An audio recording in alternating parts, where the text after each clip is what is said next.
Story 1.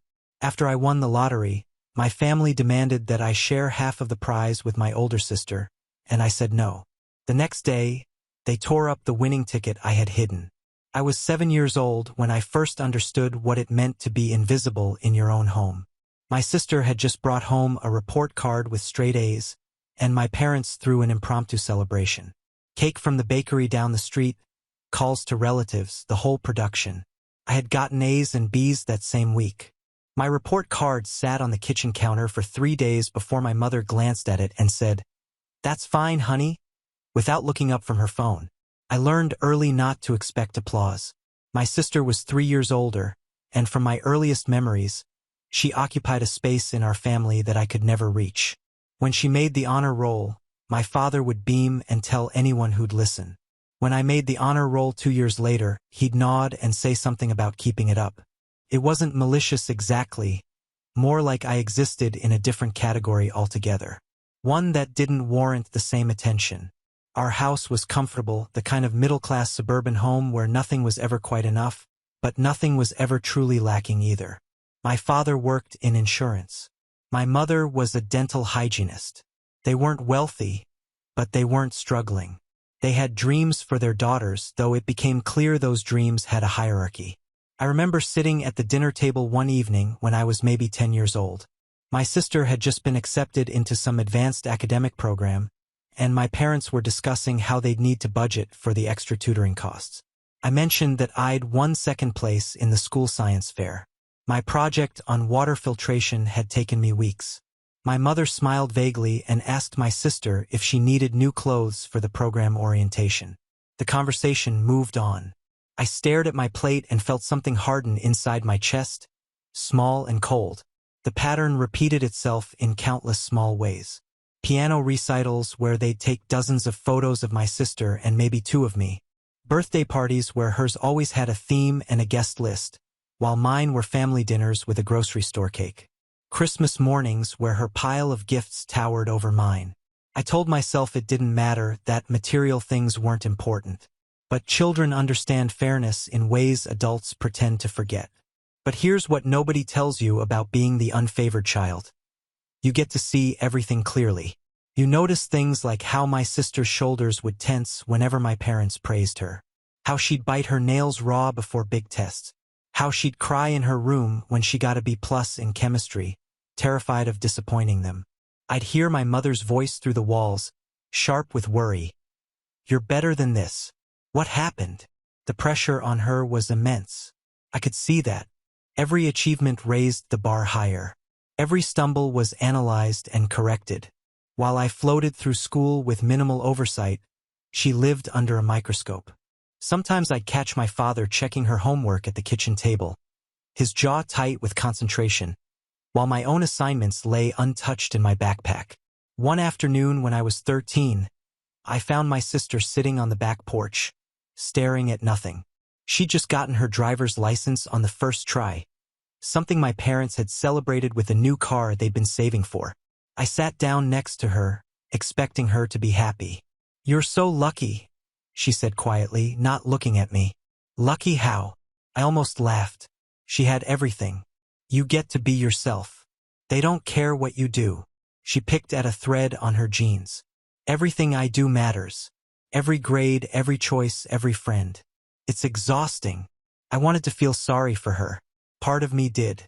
But sitting there in my hand-me-down jacket while she worried about the weight of privilege, I couldn't quite manage it. "Must be nice," I said, "to have them care at all." She looked at me then, really looked at me, and something passed between us. Recognition, maybe, or understanding. But then my mother called her inside for dinner, and the moment evaporated. She stood up, brushed off her jeans, and walked away. I stayed on the porch a while longer, watching the sunset over the fence line, feeling that familiar weight settle back onto my shoulders. The years that followed set a pattern I'd come to know intimately. My achievements were expected. Hers were celebrated. My failures were proof of my limitations. Hers were temporary setbacks to be solved with resources and intervention. I learned to survive on scraps of acknowledgement, while she learned to drown in expectations. We were both trapped, I suppose, just in different cages.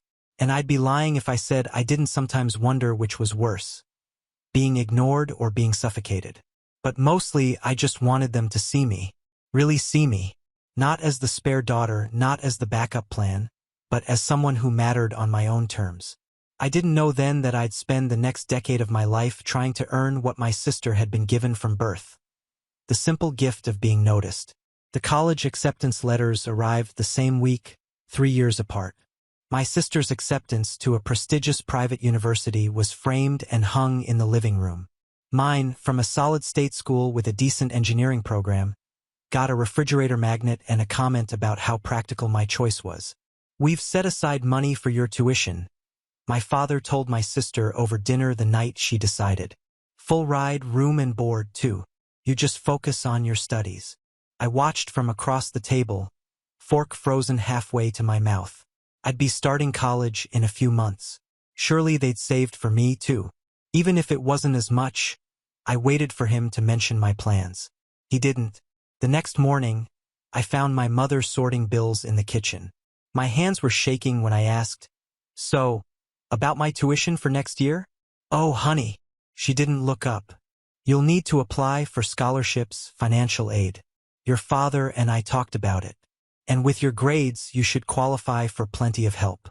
Your sister's program is quite expensive, you understand." "But I thought—" I stopped. What had I thought? That they'd treat us equally? "You're resourceful," she said. "You'll figure it out." I did figure it out. I applied for every scholarship I could find and scraped together partial funding. For the rest, I took out student loans with interest rates that made my stomach turn. The financial aid officer explained the repayment terms with practiced sympathy. 20 years of payments. I'd be 41 when I finally finished paying for an education my sister got for free. My sister moved into a modern apartment near campus with a roommate whose parents owned a software company. I moved into a cramped dorm with cinder block walls and a window that wouldn't fully open. She posted photos of her campus. Manicured lawns, historic buildings, students lounging under oak trees. My campus was functional, efficient, crowded. I loved it anyway because it was mine. The real difference hit during that first semester. While my sister attended mixers and joined sororities, I got a job at a restaurant called the Riverside Grill. Not for extra spending money, for survival. I worked the dinner shift 4 nights a week and weekend brunch, taking orders from families who didn't look at me when they spoke, who left 15% tips and thought themselves generous. My classes were at night because those were the only sections that fit around my work schedule. I'd serve tables until 10 o'clock, drive back to campus, and study until 2 or 3 in the morning. Coffee became a food group. Sleep became a luxury. My eyes burned constantly from exhaustion, and I learned to function on 5 hours a night, then however much I could grab. The loans accumulated. First year, $15,000. Second year, another $18,000. The numbers piled up like sandbags against a flood. I went home for Thanksgiving our second year. My sister had gained weight. "The dining hall and late-night pizza," she joked. She looked healthy, rested. I'd lost 12 pounds I couldn't afford to lose, and there were permanent shadows under my eyes that no amount of concealer could hide. "You look tired," my mother observed over dinner. "I work 40 hours a week on top of classes," I said flatly. "I'm always tired." "Well, that's character building," my father said. "Your sister doesn't have time for a job with her course load. It's quite demanding." I took engineering classes at night after working a full shift, but I didn't say that. I'd learned that defending myself only made me look defensive. My sister caught me alone later washing dishes while everyone else watched football. "I know it's not fair," she said quietly. "The money thing. Then why don't you say something?" I didn't turn around. I just kept scrubbing a pan that was already clean. What would I say? I didn't ask for this. You didn't refuse it either. She was quiet for a moment. "You're so independent. Sometimes I wish I could be like that. Make my own way." I finally looked at her. She was wearing a new sweater, expensive looking. Her hair was professionally highlighted. She held a glass of wine our parents had poured her without question while I was still being carded. Independence isn't a choice when it's your only option, I said. It's just survival dressed up in prettier words. She flinched and I felt a small, mean satisfaction at finally landing a blow. Then she left, and I was alone again with the dishes and the reality that nothing would change. She'd keep accepting everything they gave her, and I'd keep scraping by on nothing, and we'd both pretend this was somehow normal. By junior year, I was running on fumes. My GPA held steady somehow, but socially, I was a ghost. No time for clubs, parties, or friends, just class, work, homework, sleep, repeat.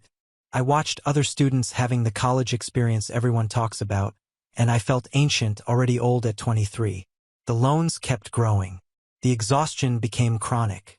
And through it all, I told myself I was building something. Independence, resilience, character, but mostly I was just building debt and resentment, one shift and one payment plan at a time. Graduation came and went with the usual disparity. My sister's ceremony 3 years earlier had involved a weekend trip, a nice dinner, and a pearl necklace. Mine got a card with $50 and a "we're proud of you" that felt obligatory. I didn't care anymore. I had my degree, my crushing debt, and a job offer from a mid-sized engineering firm that paid $38,000 a year. It wasn't much, but it was mine. The office was in a converted warehouse downtown, all exposed brick and industrial lighting. I shared a desk cluster with 3 other junior engineers, and for the first time in years, I felt like I could breathe. The work was straightforward at first. Reviewing blueprints, running calculations, assisting senior engineers with site visits. I was good at it. Unlike family dynamics, engineering made sense. I'd been there about 4 months when I first met the businessman. His company was renovating an old commercial building into mixed-use space, and he'd hired our firm for the structural assessment. He was in his early 60s with gray hair and wire-rimmed glasses, the kind of man who listened more than he spoke. During our first site meeting, he asked my opinion on a load-bearing wall issue, and I gave him an honest answer that contradicted my supervisor's initial assessment. My supervisor shot me a look, but the businessman nodded slowly. "Show me your math," he said. I did. He studied my calculations, then turned to my supervisor. "She's right. We'll need to reinforce this differently." After that, he started requesting me specifically for his projects, not the senior engineers, me. He'd call the office and ask if I was available for consultations. He'd email questions directly to me, clearly valuing my input. "You're thorough," he told me once, "and you don't just tell me what I want to hear. That's rare." The recognition was oxygen.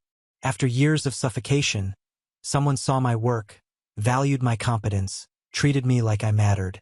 I found myself working harder on his projects, staying late to double-check calculations, researching better solutions. It wasn't about impressing him. It was about proving to myself that I was worth the effort. My parents, predictably, had different concerns. "You're still living at home," my father said one Sunday morning, ambushing me with coffee and a printed spreadsheet. "We need to discuss your contribution to household expenses." I stared at the numbers. He wanted $400 a month for rent, plus utilities and groceries. "My sister lived here for free when she was starting out," I said carefully. "Your sister was in graduate school," my mother interjected. "That's different. She worked part-time at a boutique for fun. She was establishing herself." My father's tone suggested the discussion was over. "We're not asking for much, just your fair share." Fair share. I'd paid my own way through college while they funded my sister's entire education. I'd worked 40-hour weeks while she pledged sororities. I'd graduated with $38,000 in debt while she graduated debt-free. And now they wanted my fair share. I paid it, not because it was fair, but because I had nowhere else to go yet. My salary barely covered the loan payments, the rent, and basic necessities. Saving for a security deposit would take months, so I stayed in my childhood bedroom, now costing me $400 a month, and felt the resentment crystallize into something harder. My sister, meanwhile, had moved back home after graduating. She was finding herself, which apparently meant working part-time at a boutique and spending the rest of her time on social media, curating what she called her personal brand. She paid nothing. When I pointed this out to my mother, she said, "Your sister is going through a transition period. You're established in your career. Established. I was 24, making barely enough to survive and drowning in debt. But sure, established. The businessman noticed the stress. During a routine site check, he asked if I was sleeping enough. I laughed and told him sleep was a luxury. He didn't push, but later that week, he emailed me about a consulting opportunity, a side project his company was developing. The pay was modest but significant for me. "You've got good instincts," he wrote. "I trust your judgment." Interested. I was, not just for the money, though God knows I needed it, but for the validation. Someone believed in my skills enough to hire me independently. The work wasn't charity. It was legitimate consulting. I said yes immediately. That extra income became my escape fund. Every dollar I didn't absolutely need went into a separate account, hidden from my parents' view. Slowly, the number grew. 200, 500, 1,000. I watched it accumulate with the same fervent attention I'd once given to my student loan balance. Except this time, the number represented freedom. At home, the dynamic worsened. My sister's transition period stretched into months. She'd sleep until noon, spend afternoons at coffee shops taking filtered photos of lattes she charged to my parents' credit card, and complain about how hard it was to find meaningful work. She lived like a trust fund kid in a home our parents could barely afford to maintain. And I paid rent. I paid for groceries. I paid my fair share. I built my confidence through work and my escape fund through sheer stubborn will. And I waited for the day when I'd have enough saved to leave for good. A year passed in a blur of blueprints and rent payments. I turned 25 in March, celebrated with a cupcake from the office break room, and a text from my sister asking if I could cover her car insurance. I said no. It felt surprisingly good. The consulting work with the businessman had grown steadily. What started as occasional side projects had evolved into reliable income.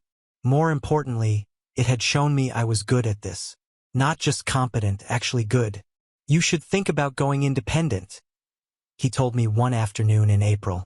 We were reviewing plans for a residential development in his office.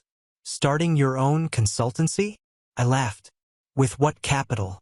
I'm still paying off student loans." "You don't need much to start. A business license, insurance, maybe a website. Your reputation will do the rest." He leaned against his desk. "I'd be your first client. I'd refer you to my network. You've got the skills. You just need to bet on yourself." The idea took root immediately. My own business, my own clients, freedom from the 9-to-5 grind, the ability to choose my projects, set my rates, build something entirely mine. I spent 3 weeks building a business plan. Not a vague outline, but a real plan. Projected expenses, potential clients, marketing strategy, timeline for profitability. I researched LLC formation, insurance, and pricing. I stayed up until 2 or 3 in the morning running numbers and refining projections. The startup costs were modest, $5,000 for the first 6 months. I had $2,000 saved. I needed 3 more. I could get a business loan, but the interest rates were steep and approval uncertain with my existing debt. The logical solution, however uncomfortable, was obvious. Ask my parents. $3,000 with a clear repayment plan. Less than they spent on my sister's monthly expenses. I practiced the conversation before approaching them one Sunday evening. My father was in his study, my mother reading in the living room. I asked them both to sit down. "I want to start my own engineering consultancy," I began, keeping my voice steady. "I've been doing consulting work for a year, and I've built a strong relationship with a client who's offered to mentor me and provide referrals." My mother's expression was already skeptical. I handed my father a printed copy of my business plan, 20 pages of research and projections. He flipped through it without reading. "I need $3,000 for startup costs," I continued. "I've saved $2,000 already. I'm asking for a short-term loan, not a gift. I've outlined a repayment schedule." "No." My father closed the folder and set it on the coffee table. Just like that. "No? You didn't even read it?" I said, trying to keep the desperation out of my voice. "I don't need to. Starting a business is risky, especially for someone your age with your debt load. You have a stable job. That's more valuable than chasing some entrepreneurial fantasy. It's not a fantasy. I have a client ready to. One client isn't a business model, my mother interjected. What happens when he moves on? We're not enabling that kind of recklessness. You spent tens of thousands on her education, I said, my voice hardening. This is $3,000 alone. Your sister's education was an investment in her future, my father said. This is different. We're trying to protect you from making a mistake. The conversation lasted another 10 minutes, but the outcome never changed. They wouldn't listen to my projections, wouldn't consider the business plan, wouldn't entertain the possibility that I might succeed. Every argument I made was dismissed with patronizing concern. I took my business plan back to my room and sat on my bed, staring at the pages I'd spent weeks perfecting. Pages they hadn't bothered to read. The rejection shouldn't have surprised me, but this felt different. This wasn't about favoritism. This was about actively preventing me from building something. The businessman noticed my mood during our next meeting. You asked them, he said. It wasn't a question. Yeah. They said no. He was quiet for a moment. I could loan you the money. No. I said it too quickly. Thank you, but no. I appreciate everything, but I can't. I need to do this on my own. Pride is expensive, he observed, not unkindly. So is debt to someone who's already done too much for me. I managed a weak smile. I'll figure it out.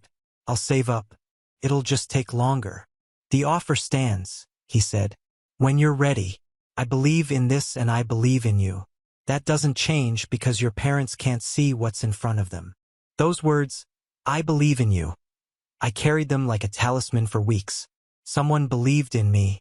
Someone saw potential where my parents saw only risk. It didn't fix the rejection. It didn't give me the money I needed. But it planted something important. The knowledge that their inability to see my worth wasn't a reflection of my actual value. I kept saving. The business plan stayed in my desk drawer. Promised to myself. The escape fund grew slowly. 2,300, then 2,500. Every dollar was progress. Even if it felt glacial, I'd get there eventually. I proved them wrong. I just had to be patient. But patience was wearing thin. Something cold and determined was growing in its place. A resolution that when the opportunity came, when I finally had the resources to build my own life, I wouldn't let anyone stop me. Not my parents, not my sister, not anyone. 3 months after they rejected my business loan, my sister announced her big idea over Sunday dinner. She wanted to open a boutique, urban clothing, trendy accessories, the kind of place where everything was overpriced and Instagram-worthy. I found the perfect location, she said, pulling up photos on her phone. It's in the arts district right next to that new coffee shop. The rent is $2,500 a month, but the foot traffic is incredible. I watched my parents' faces, waited for the inevitable questions about her business plan, her market research, her financial projections. Instead, my father said, "How much do you need?" Just like that. No hesitation, no skepticism. Well, my sister said, I'd need about $30,000 for the first 6 months. That covers rent, inventory, fixtures, marketing, insurance. We can do that, my mother said immediately, already smiling. I set my fork down carefully. $30,000. It's a good opportunity, my father said, not looking at me. Your sister has a vision. We want to support that. I asked for $3,000 for a business I'd already researched with a client ready to hire me. You said no. The table went quiet. My sister's enthusiasm dimmed slightly. My mother's smile tightened. This is different, my mother said. Your sister has a comprehensive plan. She just came up with this weeks ago. I worked on my plan for months. Let's not make this about you, my father said sharply. We're discussing your sister's opportunity. Can you be happy for her just once? I looked at my sister. She met my eyes for a brief second, and I saw it. Guilt, awareness, the knowledge that this was wrong. But she didn't say anything.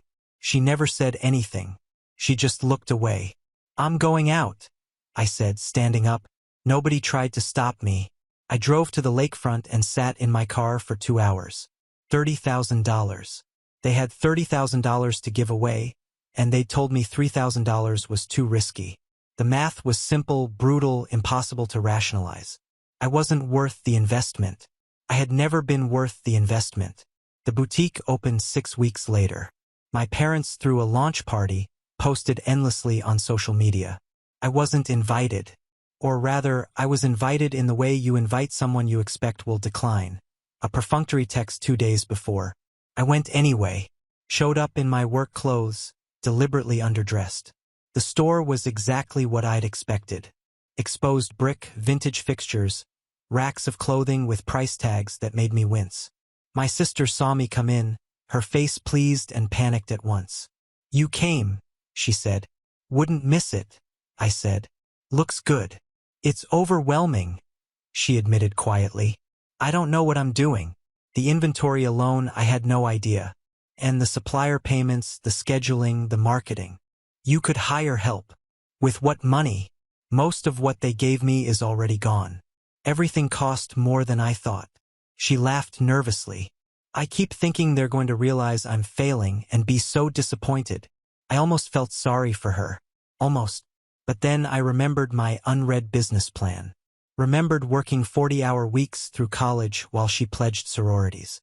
"You should have planned better," I said. "I know." Her voice was small. Sometimes I feel like no matter what I do, it's never good enough for them." "Must be nice," I said, "to fail upward with a $30,000 cushion." She flinched like I'd slapped her. I grabbed a glass of champagne and left. On the drive home, I felt hollow and angry and strangely liberated. I'd stopped pretending to be happy for her. The store struggled from the start. My sister had chosen trendy over time, aesthetic over practical. Instagram photos looked great, but sales were dismal. The overhead was killing her. Rent, utilities, insurance, unsold inventory. Within 3 months, she was panicking. I'd hear her on the phone with my mother, her voice high and strained. My parents kept floating her money.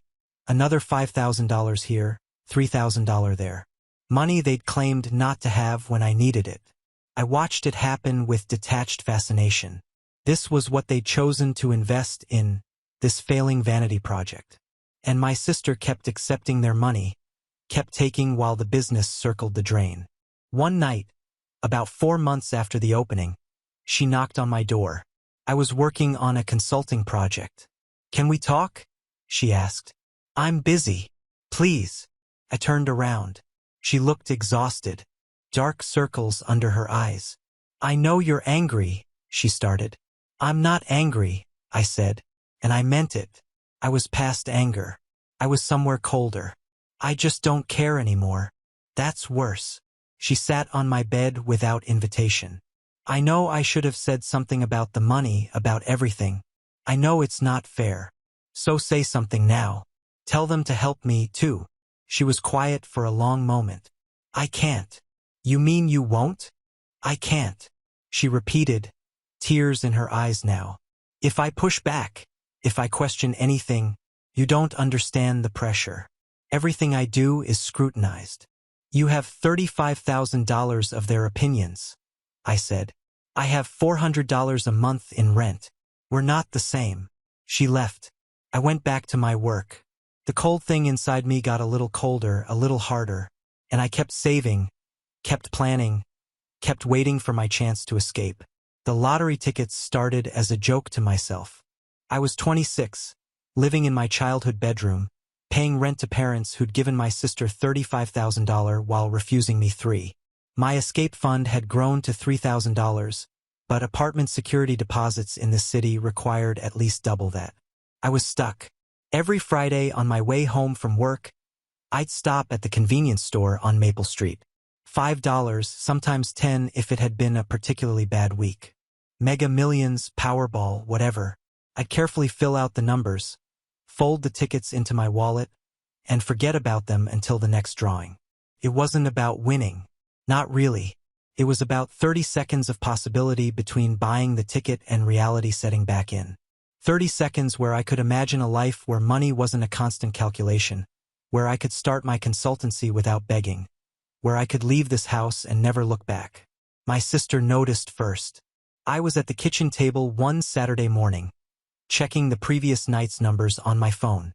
She walked in for coffee, saw the ticket in my hand, and laughed. "You buy those things?" She poured herself a cup, adding expensive creamer my parents bought specifically for her. "That's just a tax on people who can't do math," says the woman whose business lost $8,000 last month, I said without looking up. Her face went tight. "At least I'm trying to build something real. You're literally throwing money away on a fantasy. Isn't that what your boutique is?" She left the kitchen without another word. But she told our parents because of course she did. That night at dinner, my father brought it up with the kind of concern that felt more like judgment. "Your sister mentioned you've been gambling," he said. "Lottery tickets? It's not gambling. It's $5 a week. That's $260 a year," my mother added. "You could be putting that in savings." I almost laughed. "You gave her $35,000 for a failing business. I buy $10 in lottery tickets a month. We're not going to have this conversation. That money was an investment in your sister's future," my father said. "This is just hope," I interrupted. "It's hope. That's what I'm buying, and it's my money." The judgment in their silence was deafening. My sister looked down at her plate, a small smile playing at her lips. She'd successfully redirected their disappointment onto me. The lottery tickets became a running joke in the house. My sister would make comments about winning big whenever she saw me. My parents would mention articles about lottery addictions, but sure, my $10 in lottery tickets was the real problem. At work, I tried to keep it private, but the businessman noticed during one of our site meetings. A lottery ticket fell out of my notebook. He picked it up, glanced at it, and handed it back without comment. The next week, he brought it up over coffee. We were discussing timeline projections, sitting in a cafe near the construction site. "The lottery ticket," he said. "You do that regularly?" I felt defensive immediately. "It's just a few dollars. I'm not judging." He stirred his coffee slowly. "I used to buy scratch tickets every Friday for 3 years after my first business failed. My ex-wife thought I was crazy." I stared at him. This successful businessman had bought lottery tickets. "Did you ever win?" $50 once. Spent it on more tickets." He smiled slightly. "But that's not why I bought them. I bought them because I needed to believe things could change. That luck wasn't just for other people." Something in my chest loosened. "That's exactly it. We all need hope," he said. "The form it takes doesn't matter much. Some people pray. Some people buy lottery tickets. Some people work themselves half to death. You do all three." It was the most seen I'd felt in years. Not judged, not mocked. Seen. "I believe you'll get there," he continued. "With or without the lottery. You've got drive, intelligence, work ethic. You're building something. Even if your family can't see it, the consultancy will happen. Maybe not on their timeline, but on yours." I had to look away because my eyes were burning. "Thank you." "Don't thank me. Just keep going.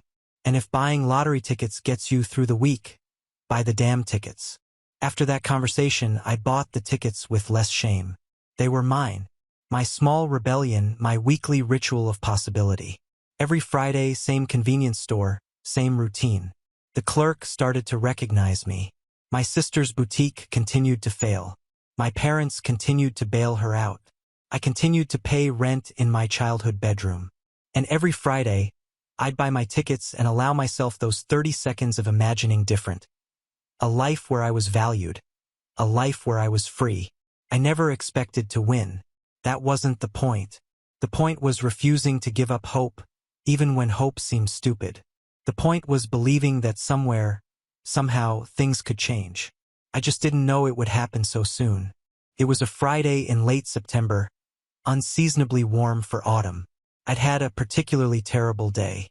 My sister had called during a client meeting, crying about needing money for her lease payment. My mother had texted asking if I could loan her $300 to help out. When I said no, she'd called me selfish. I stopped at the convenience store on Maple Street like always. The clerk nodded at me. We'd developed that wordless familiarity. I filled out a quick pick for Powerball, added $5 for Mega Millions, and barely glanced at the numbers. At home, my sister was in the living room on her laptop, probably updating her boutique's Instagram. My parents were in the kitchen discussing their dwindling retirement account. Conversations that always circled back to how my sister's store would turn around soon. I went to my room, tried to focus on a consulting project. Couldn't. The texts from my mother kept coming. Your sister is really struggling. We all need to pull together. It's just $300. Around 8. I gave up and turned on the TV. The lottery drawing was on. Background noise while I scrolled through job listings. The numbers started appearing, and out of habit, I pulled the Powerball ticket from my wallet. First number matched. Second, third, fourth. My heart started pounding. Fifth number. Sixth. All 6 numbers. Perfect match. $3 million. I stared at the TV, then at the ticket, then back. They were already moving on to the next segment. My hands were shaking so badly I almost dropped the ticket. $3 million. My first instinct was to scream, to run downstairs and tell everyone. But something stopped me. Maybe it was the months of being dismissed and mocked. Maybe it was my mother's texts demanding money while sitting on $35,000 they'd given my sister. Maybe it was just self-preservation. I sat there for 10 minutes just breathing. Then I Googled what to do if you win the lottery. The advice was consistent. Tell no one. Sign the ticket immediately. Get a lawyer. Keep it secret until you've secured everything. I signed the back of the ticket with a pen I'd used to sign my student loan documents. Then I took photos and uploaded them to 3 different cloud storage accounts. I wasn't taking chances. Saturday morning, I drove to the lottery office downtown. My hands were still shaking. The office was surprisingly mundane. Fluorescent lights, institutional carpet, clerks behind plexiglass. The clerk's eyes widened when I showed my ticket. Congratulations. We'll need to verify this. 20 minutes of paperwork. Verification. More paperwork. They explained payout options. Lump sum or annuity. I chose lump sum. After taxes, roughly $2 million. The money will be processed and transferred within 2 weeks, the clerk explained. We'll need to take your photo with a ceremonial check for publicity purposes. The ceremonial check. They gave me an oversized cardboard check with $3 million printed across it. It was absurdly large, completely impractical, just for photos and publicity. The actual money would be a bank transfer. I posed for the photos with this ridiculous prop, then drove home with the giant check in my back seat. When I got home, I carried it upstairs carefully. It was too big for my desk drawer, so I slid it behind my dresser out of sight. My sister knocked on my door around noon. Want to get lunch? I feel like we've been fighting too much lately. I looked at her standing in my doorway. Expensive highlights, designer jeans, probably charged to our parents' credit card, completely oblivious to her privilege. No, I said. I'm busy. Come on, my treat. Well, Mom gave me her credit card. But still. I said no. She left offended. Good. I was done performing gratitude for crumbs while she feasted. Sunday dinner was mandatory in our house, one of those family traditions my mother enforced with guilt. I sat at the table cutting my chicken into precise pieces while my parents discussed their dwindling savings, and my sister complained about a customer who'd returned a dress. We're going to need to tighten our belts, my father said, looking pointedly at me. Maybe you could contribute more to household expenses. I looked at him, at my mother, at my sister. They had no idea what was coming. They thought they could keep taking from me, keep dismissing me, keep treating me like I didn't matter. I set down my fork. I have something to show you, I said. My voice was steady, calm. I went upstairs and retrieved the ceremonial check from behind my dresser. It was awkward to carry, oversized, and unwieldy. When I came back down to the dining room, all 3 of them stared. I held up the check. $3 million printed in huge letters across cardboard. Impossible to miss. Impossible to dismiss. I won the lottery, I said. The silence was beautiful. The silence lasted maybe 5 seconds. Then everyone started talking at once. Oh my God! My sister breathed, standing up. $3 million? That's incredible, my mother said. Our daughter won the lottery. We'll need to be smart about this. My father interrupted. Investments, taxes, financial advisors. I just stood there holding the ridiculous check, watching them. They were already deciding, already assuming, already planning how to spend my money. My mother recovered first, composing her face into something like pride. Sweetheart, this is wonderful. This is a blessing for the whole family. The whole family? I repeated. My father leaned forward. This kind of money requires careful planning. We can help you like you helped me with my business loan. His jaw tightened. This is different. This is serious money. $3,000 wasn't serious. Let's not relitigate old arguments, my mother said quickly. This is a happy occasion. My sister had been quiet, staring at the check. Now she looked up. This could save my boutique, she said softly. There it was. Less than 2 minutes. The store is struggling, she continued, gaining confidence. But with the right investment, with enough capital to expand, this could turn everything around. You want my lottery winnings to bail out your failing business? Not all of it. Just half would be more than enough. You'd still have $1.5 million and I could actually make the boutique work. I looked at my parents, waited for them to tell her how absurd this was. Instead, my mother nodded. That's actually quite reasonable. You'd both benefit. Reasonable. The word came out flat. As a family, we should support each other, my father said. Your sister's business has potential. Her business is failing because she has no plan. Because you gave her $30,000 without making her prove anything. Because you've spent her entire life telling her she's perfect. So she never learned to work for anything. That's not fair, my sister said, her voice shaking. You don't know the pressure. The pressure, I interrupted, and something inside me snapped into cold clarity. The pressure of getting a fully funded education while I worked 40 hours a week? The pressure of living rent-free while I paid $400 a month? The pressure of having parents who actually believe in you? You don't understand. No, you don't understand. I pulled out my phone, set it on the table. I have $38,000 in student loan debt. You have $0. I paid my way through school while you partied. I've been saving every spare dollar for 2 years just to afford a security deposit on an apartment while you've blown through $35,000 on a store that loses money every month. That's not. My mother tried. I'm not finished. When I asked for $3,000 for a business I'd actually planned, you said no. Too risky. You didn't have the money. I pointed at my sister. 3 months later, you gave her $30,000. No questions, no business plan. Just yes. Because she's the one who matters. You're twisting this, my father said, but his voice lacked conviction. Am I? She's gotten everything from you. Money, support, attention, belief. And I've gotten rent bills and lectures about responsibility. I held the check close. This is mine. I bought the ticket. I won. Me, not us. Not the family. Me. But you live in our house, my mother said weakly. I live in a bedroom I pay for. That's all you've given me since I was 18. So, no, you don't get to call this a family windfall. And she definitely doesn't get half. My sister's face had gone pale. I'm your sister. Don't I deserve? Deserve? You deserve what you've earned.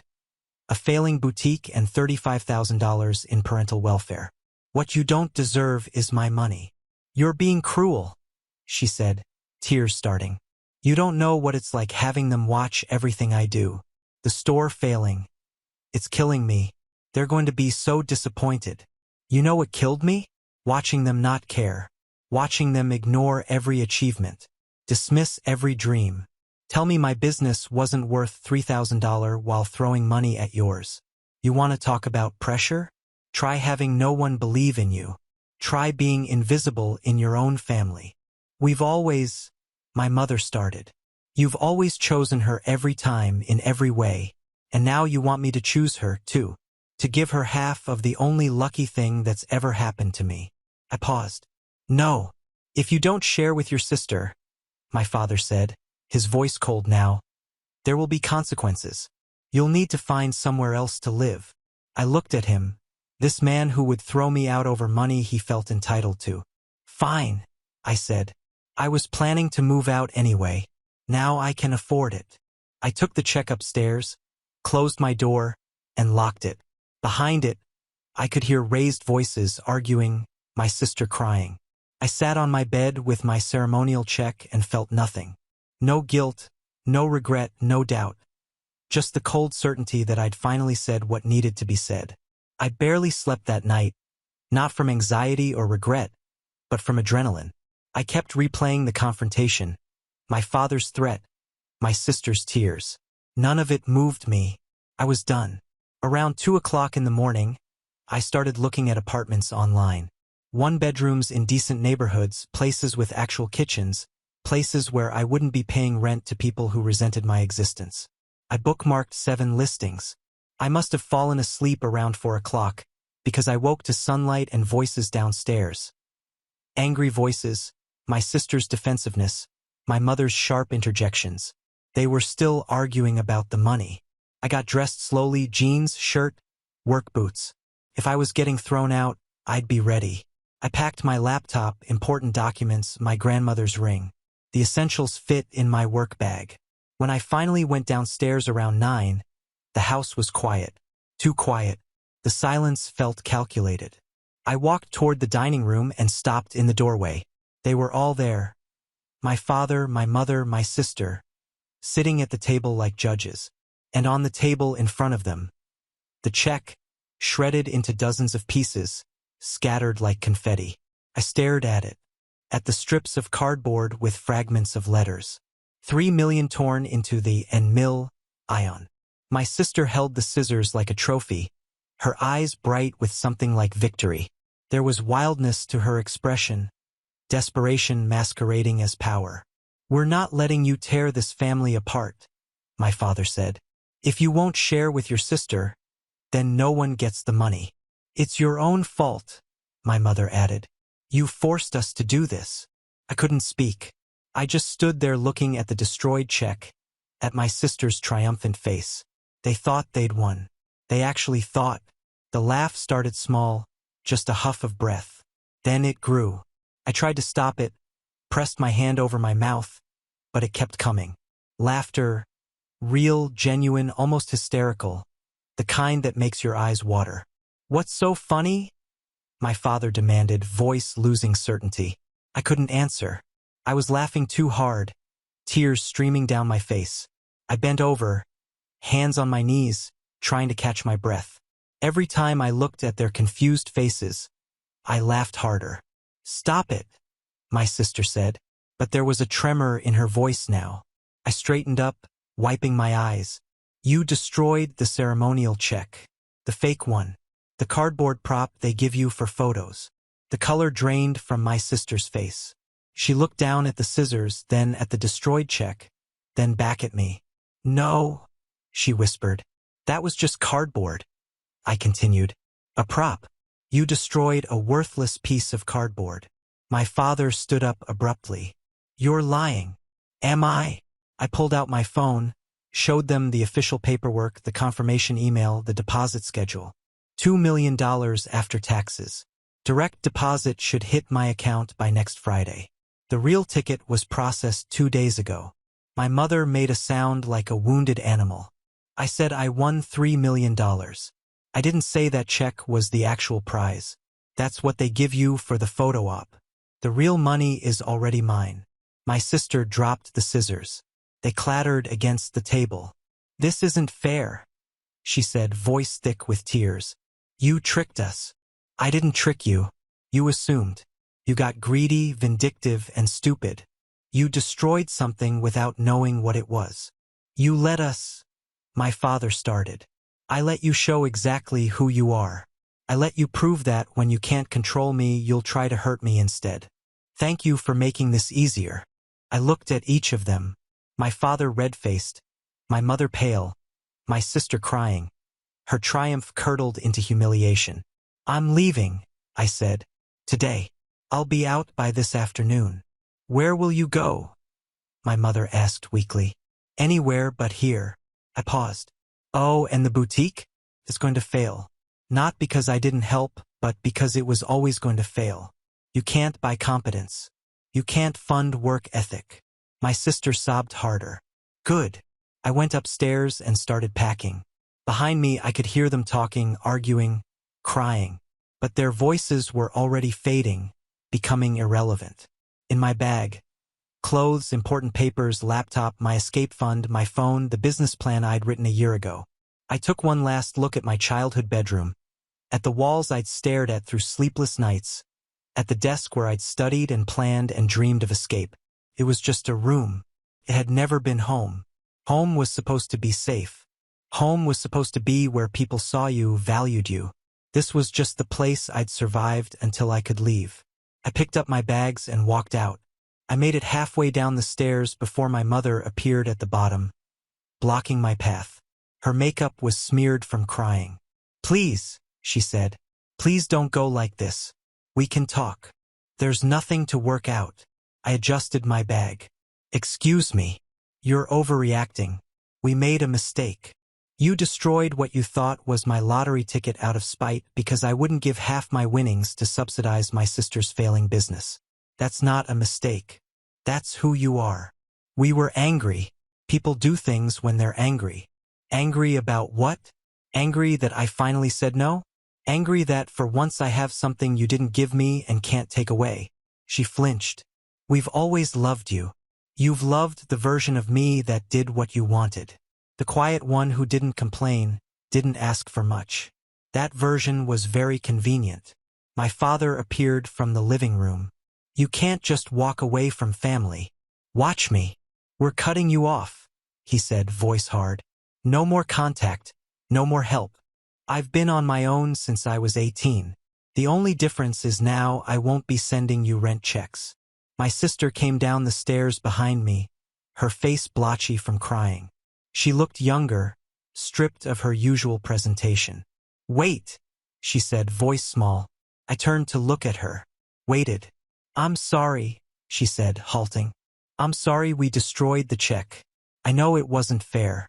I know I've gotten more than you. I know you're right. Okay, I said, not forgiven, just acknowledged. But if you leave, her voice broke. If you leave, I don't know what I'll do. The store is failing and I don't know how to do any of this without them. Without help. I've never had to. There it was. The confession I'd always known but never heard spoken. My sister had no idea how to function independently. They'd given her money but not tools, privilege but not skills. That's not my problem, I said truthfully. But you could teach me. You know how to survive. You could help me. No. The word was final. I spent 26 years watching you get everything while I got nothing. I'm not going to spend the next 26 teaching you how to be the person you should have become on your own. That's cruel, my mother said. She's struggling. She's struggling because you never let her struggle. You smoothed every path, solved every problem, funded every failure. You created this. We don't have any money left, my father said quietly. We gave it all to her. Our savings are gone. We were counting on your lottery money too. I stared at him. You were counting on my lottery money to recover from your bad financial decisions. His silence was answer enough. What are we supposed to do? My mother asked. Figure it out. The same way I figured out how to pay for college. The same way I figured out everything because asking you for help was never an option. I walked past my mother, heading for the door. My sister followed. At least tell me how, she said desperately. How do I make the store work? Close it, I said. Close the store. Cut your losses. Get a regular job. Learn to live within your means. But the money they spent is gone. It was always going to be gone. I reached the front door, pulled it open. Fresh air hit my face. I can't do this without help, my sister said. Then learn, I said. Or don't. Either way, it's not my concern anymore. You're really leaving, my father said. I really am. I turned back one last time. For what it's worth, I hope you figure it out. But mostly, I hope I never have to come back here. When you change your mind, my mother started. I won't. Goodbye. I walked out, down the steps toward my car. Behind me, I heard my sister saying something, my mother crying, but I didn't turn around. I put my bag in the trunk and pulled out. In my rearview mirror, I could see them on the porch watching me leave. I drove to the lake, parked, and sat there just breathing, processing. I'd left. After 26 years, I'd finally done it. My phone buzzed. A text from my mother, "Please come home." I deleted it, then started calling the apartments I'd bookmarked. By evening, I'd signed a lease on a one-bedroom with good security. Move-in date, next week. I paid the deposit without flinching. I checked into a hotel for the next few days, clean and quiet and mine. I ordered room service, took a long shower, and lay on the bed staring at the ceiling. I felt strange. Not happy exactly. More like light, like I'd been carrying something heavy for so long I'd forgotten it was there. My phone buzzed again. My mother, my father, my sister with a long message about how sorry she was, but could I please help her with the store? I blocked all 3 numbers. Then I called the businessman. "I did it," I said. "I left." "Good for you," he said. "Are you okay?" "I think so. I will be. The consultancy offer still stands. When you're ready." "I'm ready now," I said. And I was. The week between leaving and moving into my apartment passed in a strange, suspended state. I worked remotely from the hotel, functioned normally while my entire world had shifted. The businessman gave me a project immediately. "You need structure," he'd said. "Change is good, but too much at once can be destabilizing." He was right. Work kept me from spiraling into the guilt they tried so hard to instill. The texts kept coming before I'd blocked them. My mother's were desperate and manipulative in turns. "How can you abandon your family?" Followed by, "We love you and just want to help." My father's were shorter, angrier. "You'll regret this." I saved them before blocking. Not to reread, but as evidence, proof that I wasn't crazy, that my decision was right. My sister's messages cycled through emotions. First apologetic, "I know I messed up." Then desperate, "The store is failing faster." Then angry, always playing the victim. Then back to desperate, "Please, I'm drowning here." I didn't respond to any of them. I blocked their numbers on the 3rd day. Moving day was simple. Most of my belongings fit in my car in 2 trips. The apartment was on the 4th floor, corner unit with windows that actually opened and let in real sunlight. Hardwood floors, a functional kitchen, a bathroom that was mine alone. I stood in the empty living room that first day and felt something crack open in my chest. Not breaking, opening. I bought furniture slowly, deliberately. A couch I actually liked. A desk for my home office. A bed frame that didn't squeak. Each one felt like a declaration. This is mine. The lottery money hit my account on schedule. $2 million minus taxes. I contacted a financial advisor immediately. Within a week, I had an investment strategy. Half went into conservative investments, a quarter into savings. The rest was working capital. I paid off my student loans in a single transaction. $38,000 gone in seconds. I watched the balance drop to 0 and cried. Relief tears. The weight I'd carried for 8 years disappeared. 3 weeks after leaving, a new number started calling. I answered once, stupid with hope. It was my sister. "Don't hang up. Please just listen." I should have hung up. Instead, I waited. "They're blaming me," she said, crying. "Mom and Dad, they're saying the boutique failed because I didn't try hard enough, because I refused to learn. They're saying if I'd been more like you." Her voice broke. "They're actually saying I should have been more like you." I could believe it. When the golden child fell, someone had to take the blame. "They won't help me anymore," she continued. "I asked them to cover next month's rent on the store, and they said no. They said I need to figure it out myself the way you did. But I don't know how. It wasn't fair when you got everything and I got nothing," I said flatly. "But you didn't care then. I was young. I didn't understand. You're 29 years old. You understood.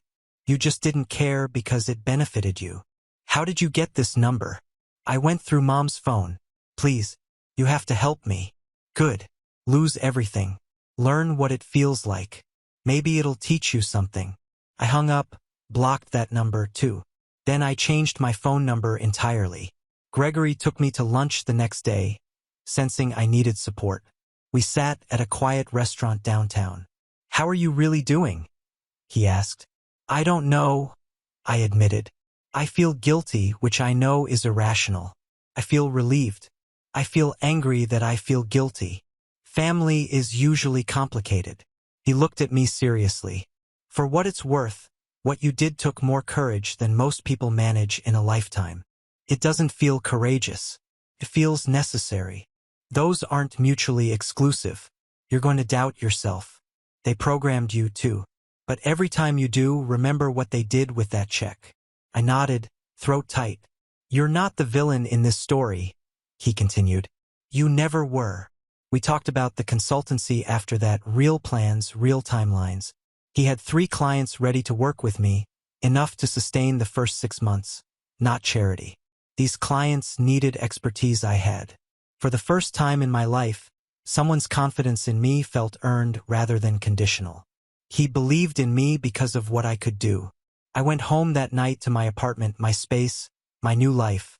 No voices down the hall. No criticism disguised as concern. No comparisons. Just silence. Just peace. Just the possibility of becoming whoever I wanted to be. It was terrifying. It was liberating. It was mine. 6 months passed. Then a year. Then it was 2 years since I'd walked out of that house, and the person I'd been that day felt like someone I used to know.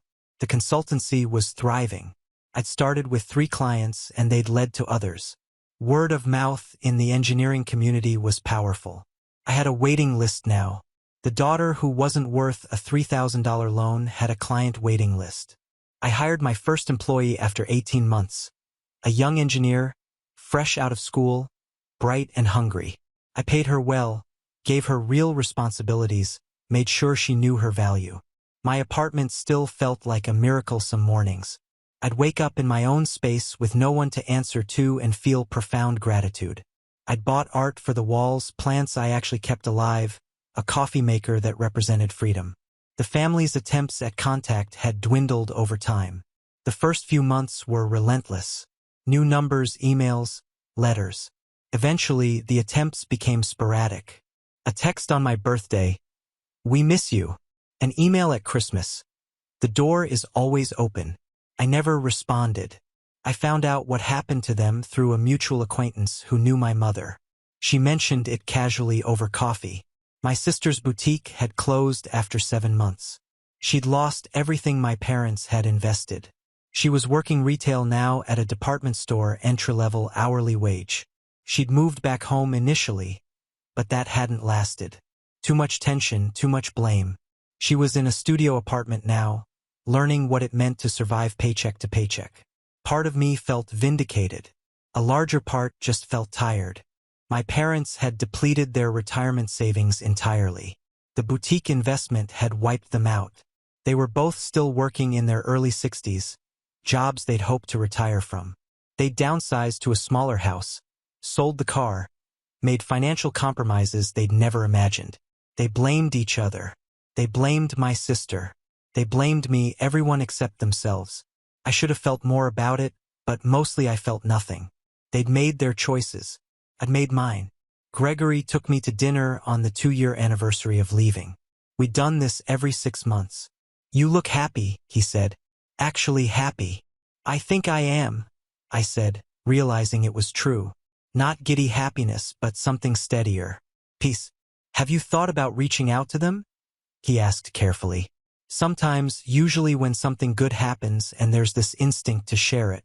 Then I remember who they are and the instinct dies. That's probably healthy. My sister tried to contact me last month. New number, left a voicemail. She sounded different, tired, but more real than I'd ever heard her. She said she was sorry, that she understood now. Did you call back? No, I can't be her life raft. She needs to learn to swim on her own. You're not cruel, he said firmly. You're boundaried. There's a difference.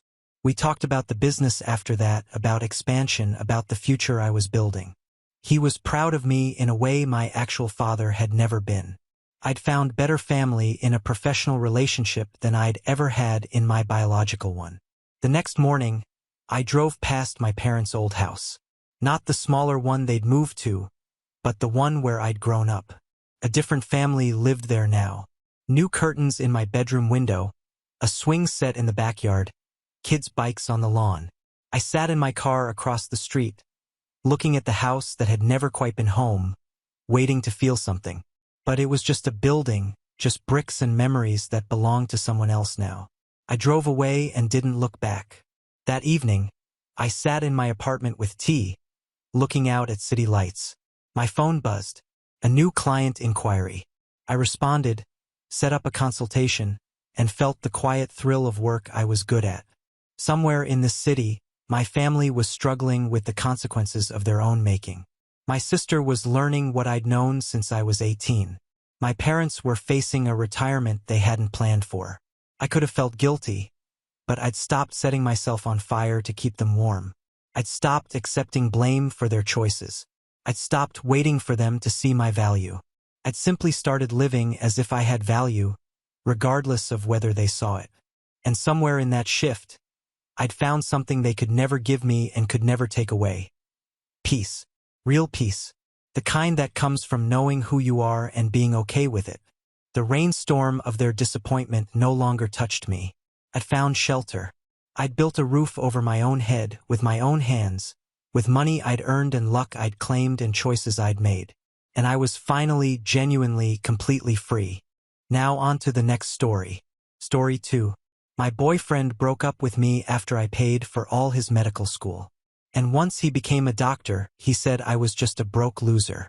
I never thought I'd be telling this story, but here I am 3 years later, and I finally feel ready to share what happened. My name is Carol, and this is about how I learned that sometimes the biggest mistake you can make is loving someone more than you love yourself. It all started during my sophomore year at community college. I was 19, working part-time at a local diner called Murphy's, saving every penny I could for my nursing program.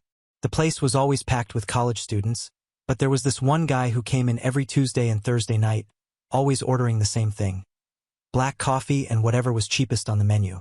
His name was David, and he had this way of studying that fascinated me. While other students chatted loudly or scrolled through their phones, he was completely absorbed in his medical textbooks, highlighting passages and taking notes in the margins. His clothes were worn but clean, and he always left exactly 15% tip, calculated to the penny. One particularly slow Thursday, I finally worked up the courage to talk to him. "Pre-med?" I asked, refilling his coffee cup for the third time that evening. He looked up with these tired brown eyes and nodded. "First year at State, trying to get into medical school next year." There was something vulnerable in his voice, like he wasn't sure he believed it himself. We started talking, and I learned that David was supporting himself entirely through school. His parents had died in a car accident when he was 17, leaving him with nothing but debt. He worked construction during summers and weekends, his hands permanently stained and calloused from the work. Every dollar went toward tuition, books, and his tiny studio apartment near campus. I found myself looking forward to those Tuesday and Thursday conversations. He told me about his dream of becoming a surgeon, how he'd grown up watching medical shows and knew from age 10 that he wanted to save lives. I shared my own dreams of becoming a registered nurse, maybe specializing in pediatrics. We both understood what it meant to work for everything we had. 3 months into our friendship, something shifted. It was a cold February night, and David came in looking more defeated than usual. He slumped into his regular booth and just stared at his textbook without reading. When I asked what was wrong, he told me he might have to drop out. His construction job had ended for the winter, and he was $3,000 short for next semester's tuition. "The payment's due in 2 weeks, he said, voice barely above a whisper. "I've applied for every scholarship, every loan. Nothing came through." I watched this brilliant, hard-working man crumble, and something inside me broke. I had been saving for 2 years, living with my aunt to avoid rent, walking everywhere to save on gas. I had exactly $4,000 in my savings account, my entire nursing school fund. That night, I made a decision that would change everything. I told David I wanted to help him, that I believed in his dream. He protested at first, said he couldn't accept my money, but I convinced him it wasn't charity. It was an investment in our future together. Because somewhere between those late-night conversations and watching him fight for his dreams, I had fallen completely in love with him. The next day, I withdrew $3,000 from my account and handed it to David. The look of relief and gratitude in his eyes made every sacrifice feel worth it. He hugged me tight and promised he'd pay me back as soon as he could, that he'd never forget what I was doing for him. "We're a team now," he whispered into my hair. "When I'm Dr. David Martinez, you'll be right there beside me." I believed him completely. I believed in us.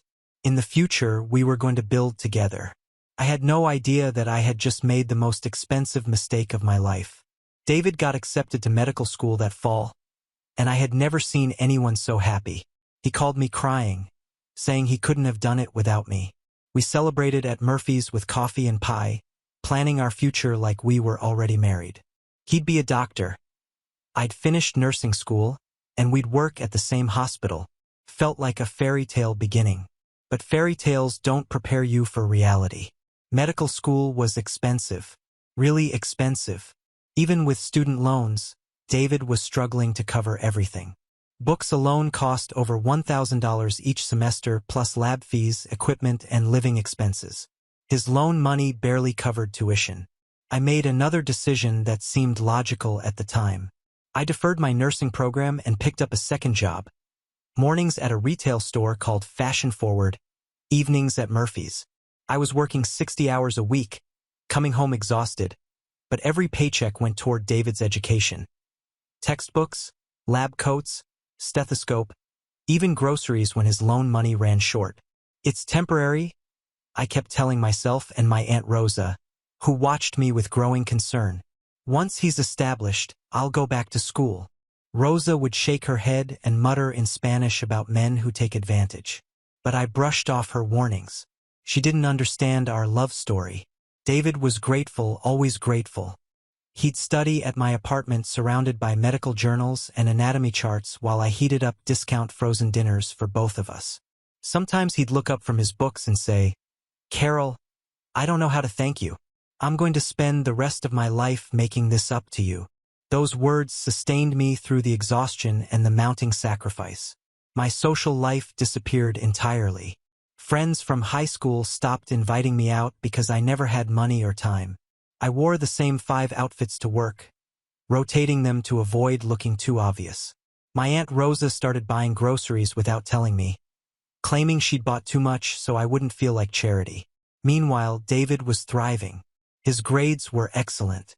Professors noticed him, and he was making friends with classmates who seemed to come from a different world than ours. Sometimes he'd mention study groups at someone's apartment, describing places with granite countertops and parents who were doctors or lawyers. I felt proud that my boyfriend was smart enough to belong in those circles. The hardest part wasn't the money or the exhaustion. It was watching David change, subtly at first. He started using medical terminology in regular conversation, correcting people's pronunciation of health-related words. He bought new clothes for school, saying he needed to look professional for clinical rotations. Somehow, my thrift store finds suddenly weren't good enough for study dates with his new classmates. "You should dress better when you come to campus events," he said one day. Not meanly, just matter of fact. First impressions matter in medicine. I nodded and agreed, secretly calculating how many extra shifts I'd need to afford something nice. I ended up wearing the same black dress to every medical school function, hoping no one would notice. During his second year, the requests became more frequent. Could I cover his car insurance so he could focus on studying? Could I pay for his board exam prep course? Each time I said yes, transferring money from my dwindling savings or picking up extra shifts. I was living on ramen noodles and peanut butter sandwiches, but David needed to eat well to maintain his energy for studying. "You're investing in our future," he'd remind me, and I believed him. I calculated that by the time he finished residency, I'd have invested about $40,000 in his education. Seemed like a lot, but doctors made good money. We'd pay off his loans together, buy a house. Maybe I'd finally go back to school. Rosa's comments became more pointed. Mija, when is he going to invest in your future? She'd ask. I'd get defensive, explaining that medical school was demanding, that David barely had time to sleep, let alone work. She'd purse her lips and change the subject, but I could see the worry in her eyes. By David's 4th year of medical school, something fundamental had shifted between us, though I was too in love to see it clearly. He had started doing clinical rotations at the university hospital, working alongside attending physicians and residents who came from money. Their conversations weren't just about medicine.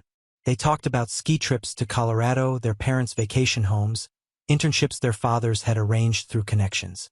David began staying after hours not just for medical reasons but for the social aspects. Networking is crucial in medicine. He'd explain when he came home at midnight from another study session. I'd be waiting with dinner reheated for the 3rd time, and he'd barely look up from his phone as he ate, scrolling through messages from classmates I'd never met. The first real warning sign came when his classmate Josh invited him to a formal dinner at some upscale restaurant downtown. David mentioned it casually, then asked if I had something appropriate to wear. I showed him my black dress, the same one I'd worn to every medical school event for 2 years. His face fell slightly. Actually, maybe you should sit this one out, he said, not meeting my eyes. It's mostly going to be medical talk anyway. You'd probably be bored. I felt a strange hollow feeling in my chest, but nodded understandingly. Of course, he needed to focus on his career. I wasn't hurt, just disappointed. These exclusions became more frequent. Department parties, study group dinners, networking events. Somehow, I was never quite appropriate for any of them. When I asked about his new friends, David would give vague answers. You wouldn't have much in common with them, he'd say. They're all about medical careers and research. I started noticing other changes, too. David would criticize the apartment we shared, mentioning how Josh's place had better lighting for studying, or how another classmate had a quiet home office. He'd complain about my work clothes hanging in the closet next to his suits, saying the smell from Murphy's kitchen lingered on everything. When you go back to school, you should consider something more substantial than nursing, he said one evening while reviewing flashcards. Maybe business administration or healthcare management, something that would complement my career better. I agreed enthusiastically, though privately, I wondered when I'd have time or money for any degree program. The conversations about our future became shorter and less detailed. Instead of when we buy our house, David started saying when I establish my practice. Instead of our wedding, he'd mention settling down eventually. I told myself he was just stressed about residency applications, but the shift felt permanent. One particularly painful evening, I overheard him talking to someone on the phone, probably Josh or one of his other new friends. Yeah, I'm basically supporting myself through school, he was saying. It's been tough, but I've made it work. I stood frozen in the kitchen holding the box of pasta I'd bought for dinner. Supporting himself? What about the $42,000 I'd calculated I'd given him over 3 years? What about my 2 jobs, my deferred dreams, my ramen noodle dinners? When he hung up, I didn't say anything. I just cooked dinner in silence, wondering when I'd become invisible in my own relationship. David ate quickly, studying at the same time, and didn't notice my red eyes or the way I kept touching the engagement ring my aunt had given me, the one I'd been secretly hoping he'd replace with a proposal. I have to study late tonight, he said, gathering his books. Josh's study group is meeting at his place. I nodded and started clearing dishes, watching him pack up his expensive medical texts I'd helped buy. As he headed toward the door, I finally found my voice. David, when do you think I'll be able to go back to school? The question hung in the air between us. He paused with his hand on the doorknob, and for a moment, I thought he might turn around, might remember all the sacrifices I'd made. Instead, he sighed like I was asking for something unreasonable. Carol, let's be realistic. Medical school is demanding, and residency will be even worse. Maybe once I'm established, we can look into it. Then he was gone, leaving me alone with the dishes and a growing certainty that established would never come. Graduation day arrived on a perfect May morning, and I had never been more proud or more heartbroken at the same time. I used my employee discount at Fashion Forward to buy a new dress, navy blue with small flowers, nothing fancy, but clean and pressed. I wanted to look perfect for David's big day, the day we'd been working toward for 4 years. I got to the ceremony early and found a seat in the middle section, close enough to see David's face when they called his name, but not close enough to embarrass him in front of his new friends. His parents had driven up from Texas. I'd helped pay for their hotel room, though David had asked me to book it under his name for simplicity. When they called, David Martinez, Doctor of Medicine, my heart swelled with pride and something else, relief. Maybe that we'd finally made it. I clapped harder than anyone, tears streaming down my face as he walked across that stage. All those double shifts, all those ramen dinners, all those nights falling asleep alone while he studied, it had led to this moment. But when David came down from the stage, diploma in hand, he went straight to his parents and his study group friends. I watched from my seat as Josh clapped him on the back, as classmates I'd never met hugged him and posed for pictures. David was laughing, radiant, surrounded by people in expensive suits and designer dresses. I felt invisible. Finally, he spotted me and waved me over. "Carol, come meet everyone." His voice was cheerful but distant, like I was a family friend rather than the person who'd sacrificed everything for this moment. I walked over awkwardly, conscious of my discount dress among all the designer outfits. "This is Carol," David said to the group, his hand barely touching my elbow. "She's been very supportive during school." Supportive? For years of my life, $43,000 of my money, and I was supportive. Josh smiled politely and immediately turned back to David to discuss residency programs. The other classmates made brief small talk before gravitating back to their own conversations. David's mother hugged me warmly. She at least remembered what I'd done for her son. "Mija, we can never thank you enough," she whispered in my ear. But David was already moving away, pulled into another conversation about his surgery residency at Metropolitan General Hospital. At the graduation party that evening, held at some upscale restaurant Josh's parents had rented out, I felt like a ghost. David barely spent 5 minutes with me the entire night. He was networking, he explained when I finally cornered him near the bar. "These connections are crucial for my career. Carol, you understand, right?" I understood. I understood that after 4 years of supporting his dreams, I didn't rate 5 minutes of his attention on the most important night of his professional life. I understood that the classmates he'd been spending time with saw me as the working-class girlfriend who didn't quite fit. Most painfully, I understood that David saw me that way too. The ride home was quiet. David was tired, he said, and needed to rest before starting his residency orientation next week. I stared out the window at the city lights, thinking about all the plans we'd made that seemed to be dissolving without discussion. When would we get married? When would I go back to school? When would David remember that there was supposed to be an us in this success story? "I'm proud of you," I said as we pulled into our apartment complex. David smiled, the first genuine smile he'd given me all day. "Thanks, Carol. I couldn't have done it without you." But even as he said the words, they felt hollow, obligatory, like something you say to a helpful colleague, not to the person who'd given up everything for your dream. That night, as David fell asleep easily beside me, probably dreaming of surgical procedures and hospital hierarchies, I lay awake staring at the ceiling. For the first time in 4 years, I let myself think the thought I'd been pushing away. What if David's success had nothing to do with our future together? What if I'd just been a convenient source of funding for someone who was always planning to leave me behind? The graduation party had shown me a truth I wasn't ready to face. David had already moved into a world where I didn't exist.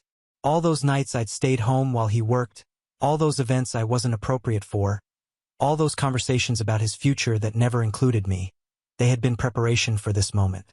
The moment when Dr. David Martinez no longer needed Carol the waitress.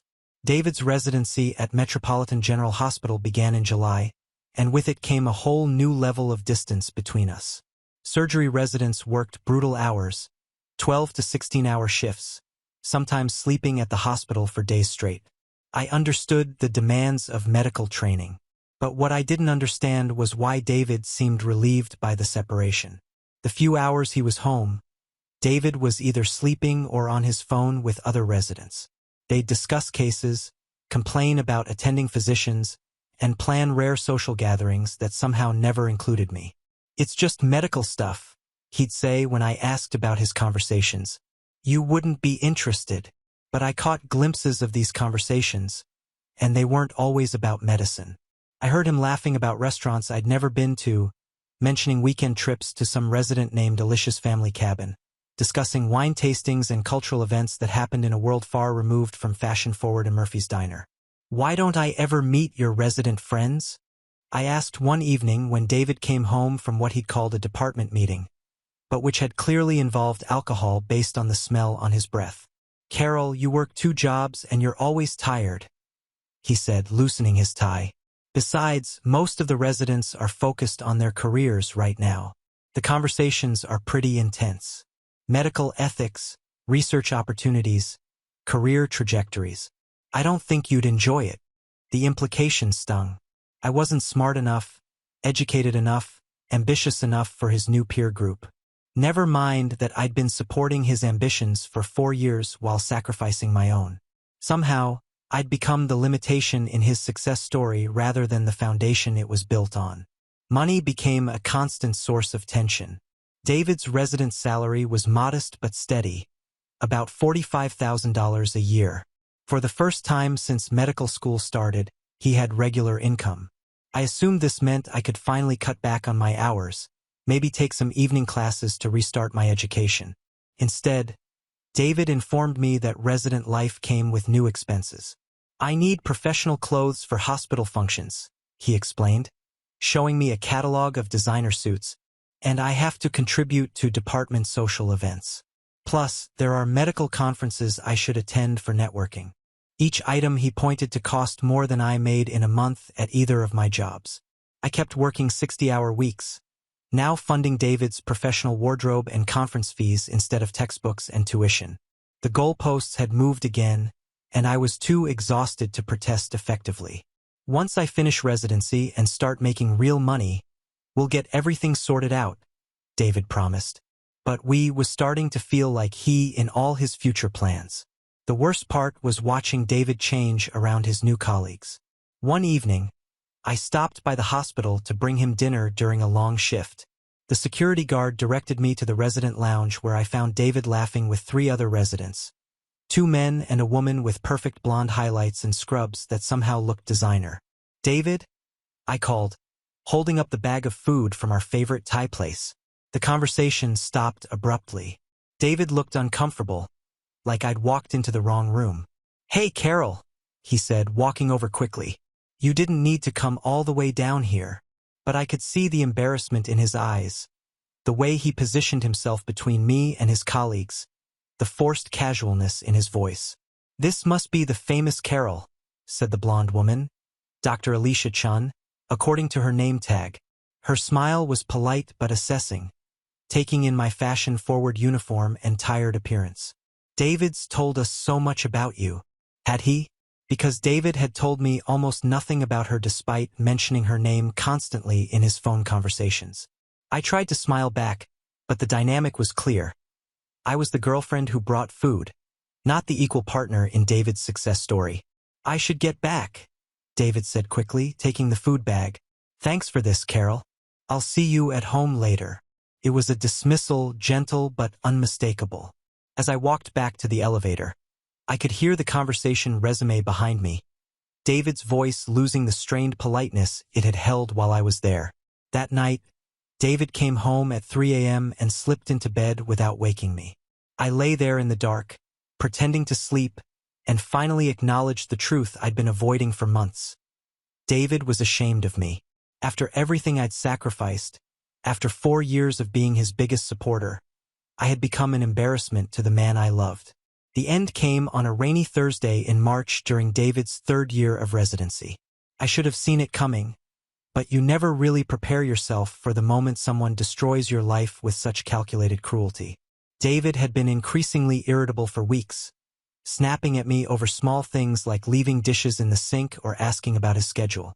He'd started staying at the hospital even when he wasn't on call, claiming he needed to study for his board certification exams. Our conversations had dwindled to logistics, bills, schedules, who would pick up groceries. That Thursday, I got home from my double shift, exhausted and soaked from the rain. David was already there, pacing around our small living room with manic energy. For a moment, I felt hopeful. Maybe he wanted to talk. Maybe we could finally address the distance that had grown between us. "We need to discuss our future," he said without preamble, not even asking about my day or noticing that I was dripping wet. I sat down on our second-hand couch, suddenly nervous. "I've been thinking about my career trajectory," David continued, still pacing. "I'll finish residency next year, and I'm looking at fellowship opportunities. Cardiothoracic surgery, probably in Boston or New York. The connections I'd make there would set me up for life." "That sounds amazing," I said. "When would we move?" David stopped pacing and looked at me with an expression I'd never seen before. Cold, almost clinical. "Carol, there is no we in this scenario.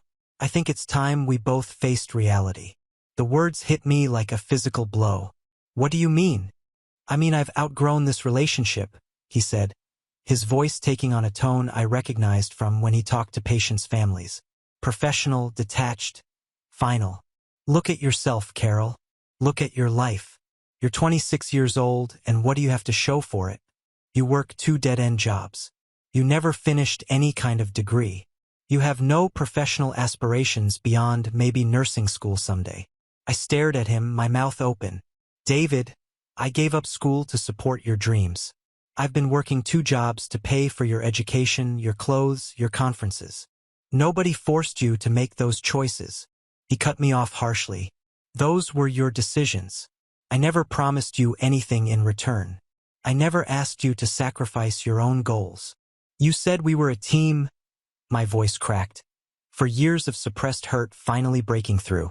"You said you'd spend your life making it up to me." David laughed. Actually laughed. A sound so cold it made me recoil. "Carol, be realistic. Do you really think I can build the kind of medical practice I want with a girlfriend who smells like French fry grease? Do you think the department heads and hospital board members want to socialize with someone who shops at thrift stores?" Each word was like a knife. "I shop at thrift stores because I spent all my money on you. And that was your choice?" he yelled back, his professional mask slipping entirely. "I'm going to be a surgeon, Carol. I'm going to make 6 figures, maybe 7 figures eventually. I need someone who can match that level of success. Someone who can contribute to my career instead of holding it back." "Holding it back?" I whispered. "David, I made your career possible. Every textbook, every lab fee, every month you didn't have to work because you could focus on studying, that was me. I invested $50,000 in your education." "Investment implies expecting a return," David said coldly. "This wasn't an investment, Carol. It was charity. And frankly, I'm tired of feeling guilty about accepting your charity just because you thought it meant we'd get married someday."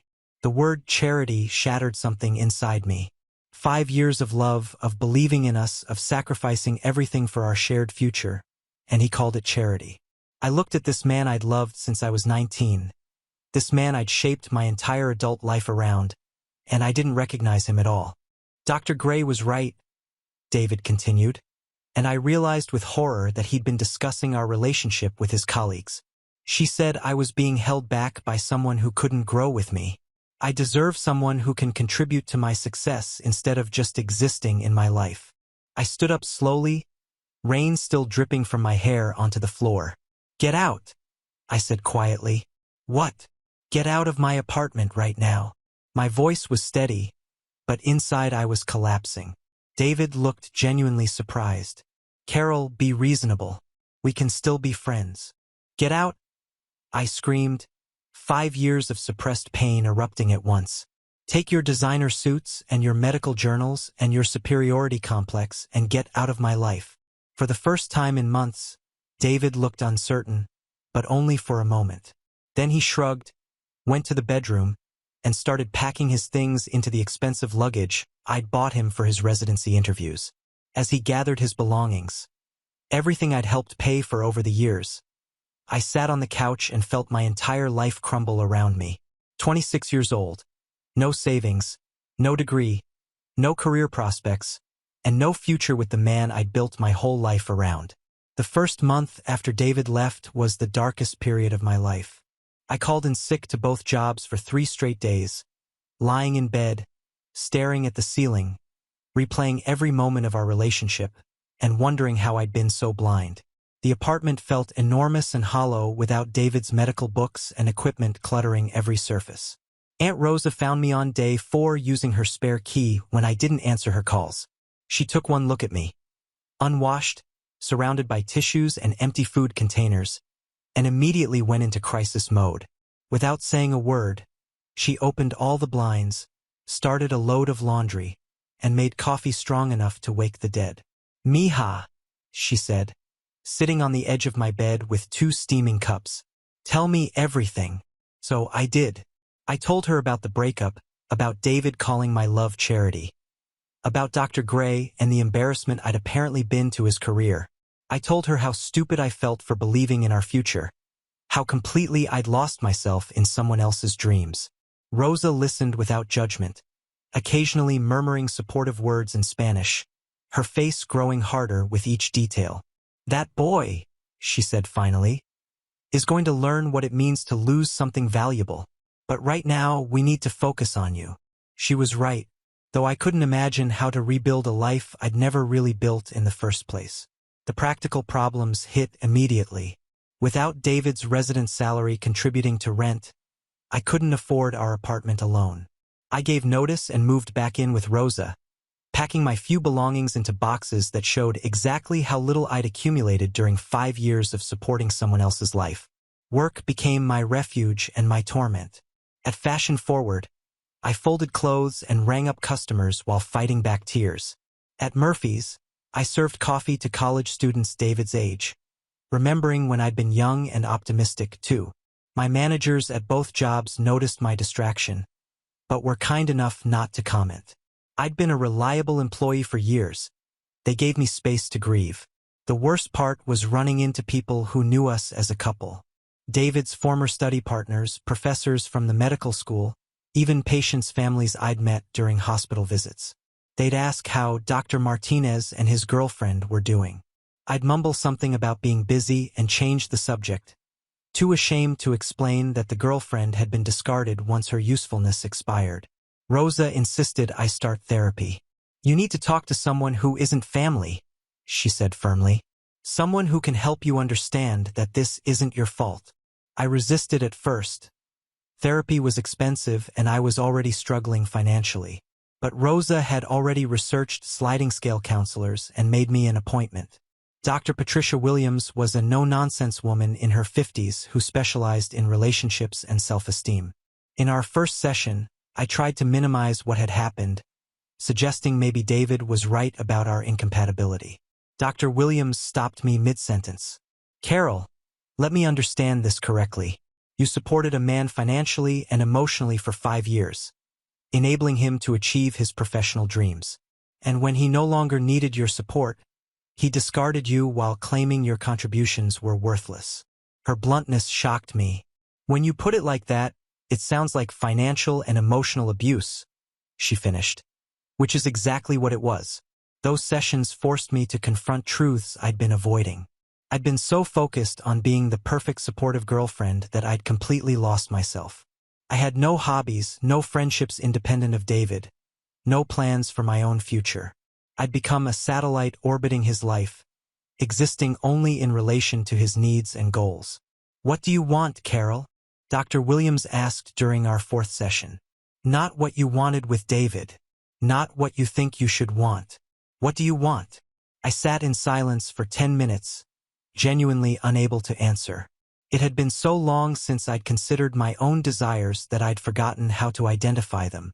That night, I started a journal, writing down small things that made me feel curious or excited. A news article about renewable energy, a coding tutorial that popped up in an online ad, a documentary about women entrepreneurs. Slowly, very slowly, I began to remember the person I'd been before David, the 19-year-old who'd wanted to help people, who'd been fascinated by problem-solving, who dreamed of making a difference in the world. She was still in there somewhere, buried under years of making herself smaller to accommodate someone else's expanding ego. The anger came later, in waves that surprised me with their intensity. I'd be folding sweaters at Fashion Forward when suddenly I'd be furious about the $47,000 I'd calculated I'd spent on David's education. I'd be taking an order at Murphy's and remember his comment about French fry grease, and I'd have to excuse myself to rage cry in the bathroom. But anger, I learned, was progress.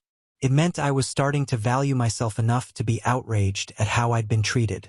6 months after David left, I was browsing the internet during my break at Fashion Forward when an ad for a coding boot camp caught my attention. Change your life in 12 weeks. From zero to software developer.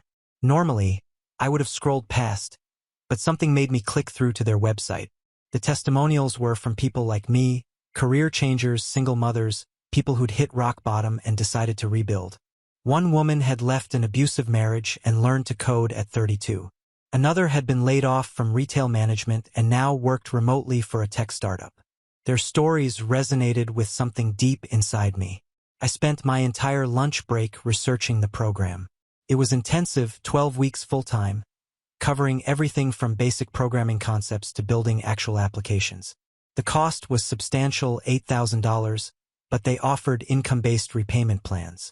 More importantly, their job placement rate was 93% within 6 months of graduation. That evening, I mentioned it casually to Rosa over dinner. "There's this coding program I've been looking at," I said, expecting her to remind me about our tight budget. Instead, her face lit up. "Mija, you used to love fixing things. Remember when you were little? You'd take apart every electronic device in the house just to see how it worked." I had forgotten that about myself. The curiosity, the satisfaction of solving puzzles, the way I'd always been drawn to understanding how systems functioned. The application process was rigorous. I had to complete several online challenges, write essays about my goals, and do a video interview with an instructor. As I worked through the coding exercises, something clicked. The logical structure, the cause and effect relationships, the way you could build something functional from nothing, it felt like coming home to a part of myself I'd lost. I got accepted 2 weeks later. The program would start in January, just over a year after David had walked out of my life. I gave notice at both jobs despite Rosa's protests that I should keep one as backup income. But I knew that if I was going to do this, I had to commit completely. Half measures had gotten me into trouble before. The first week of boot camp was overwhelming. I was surrounded by people who seemed naturally gifted with technology. Recent college graduates who'd been coding since high school, engineers making career transitions, even a few people with computer science degrees who wanted to learn practical skills. I felt out of place and underprepared. But as the weeks progressed, I discovered something interesting. My years of customer service, of managing multiple jobs, of solving problems under pressure, they'd given me skills my classmates didn't have. When we worked on team projects, I was the one who could communicate complex ideas clearly. When deadlines got tight, I was the one who stayed calm and organized. I wasn't the most technically gifted student, but I was determined and resourceful. The breakthrough came during week 8 when we had to build our first full application. I chose to create a tool for restaurant workers, a scheduling app that would help servers and kitchen staff coordinate shifts and communicate with management. I drew from my years at Murphy's, understanding exactly what pain points the app needed to solve. My instructor, Marcus, was a former Google developer who'd left the corporate world to teach. He pulled me aside after I presented my project. "Carol, this is really impressive work, but more than that, you've identified a genuine market need and built something that actually solves it. Have you thought about what you want to do after graduation?" I hadn't really. I'd been so focused on just getting through the program that I hadn't looked beyond finding some entry-level developer job. But Marcus' words planted a seed. What if I could turn my restaurant scheduling app into a real business? The last month of boot camp, I worked obsessively on improving the application. I reached out to former coworkers at Murphy's and other restaurants around town, getting feedback on features and user interface. I learned about databases, cloud hosting, and mobile app development. I even started researching business licenses and startup costs. On graduation day, as I walked across the stage to receive my certificate, I thought about how different this felt from David's medical school graduation. This achievement was mine alone, earned through my own hard work, funded with my own determination, built on skills I discovered within myself. No one could take this away from me or diminish my role in making it happen. Rosa cried harder than I did during the ceremony. "I'm so proud of you, mija," she whispered as we hugged afterward. "You found yourself again." She was right. For the first time in years, I felt like I knew exactly who Carol was and what she was capable of. 3 months after graduating from the boot camp, my restaurant scheduling app, which I'd named Shift Sync, had gained traction beyond my wildest expectations. What started as a solution for Murphy's Diner had expanded to 12 restaurants across the city, with owners praising how it reduced scheduling conflicts and improved staff communication. The app's success surprised everyone, including me. Restaurant managers loved the intuitive interface. Servers appreciated being able to swap shifts easily, and owners saw immediate improvements in staff satisfaction and operational efficiency. Word spread through the tight-knit restaurant community faster than I could have imagined.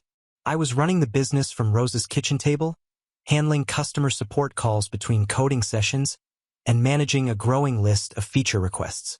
The income was modest but steady, enough to cover my basic expenses and start paying Rosa back for supporting me during the boot camp months. That's when Marcus, my former instructor, reached out with an opportunity that would change everything. His friend, Jake Rodriguez, owned a small tech consulting firm downtown and was looking for a junior developer to join his team. More importantly, Jake was intrigued by Shift Sync and wanted to discuss a potential partnership. The meeting took place at Jake's office in the downtown tech district, a converted warehouse space with exposed brick walls, standing desks, and the kind of creative energy I'd never experienced in retail or restaurant work. Jake was in his early 40s, a former software engineer who'd built his consulting firm by focusing on practical solutions for small businesses. "I've been watching what you've done with Shift Sync," Jake said as we sat in his conference room, my laptop open to demonstrate the app's latest features. "It's exactly the kind of innovation this city's service industry needs. Have you considered scaling it beyond restaurants?" I hadn't, but as Jake talked, possibilities opened up in my mind. Hotels could use similar scheduling tools. Retail stores struggled with the same shift management issues. Even healthcare facilities needed better ways to coordinate staff schedules. The core technology could be adapted for multiple industries. "I'd like to propose a partnership," Jake continued. "You keep ownership of Shift Sync, but we provide technical infrastructure, marketing support, and business development resources. In exchange, we take a small percentage of revenue, and you work with our consulting team on other projects to support yourself while the app grows." It was exactly what I needed. Validation from an established business, resources to scale Shift Sync properly, and steady income while building something larger. We shook hands that afternoon, and I started work the following Monday. Working with Jake's team was like discovering a new language I'd been meant to speak all along. My colleagues were brilliant developers and designers, but they valued my practical experience and user-focused approach. For the first time in my professional life, I felt like an equal contributor rather than someone grateful to be included. Within 6 months, Shift Sync had expanded to 45 restaurants and small businesses across 2 states. We'd added features for payroll integration, time tracking, and employee communication that made the platform valuable for service industry managers. Revenue grew steadily from hundreds of dollars per month to a consistent $8,000 monthly. Jake insisted I attend a regional tech conference that fall to present Shift Sync as a case study in practical application development. Standing on that stage, explaining how I'd identified a real-world problem and built a solution that helped working people's lives, I felt a pride and purpose I'd never experienced during my years of supporting David's dreams.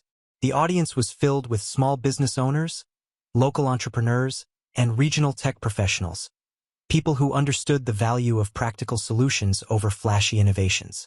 I found myself fielding thoughtful questions about user experience and sustainable business growth, holding my own in conversations about serving underrepresented markets.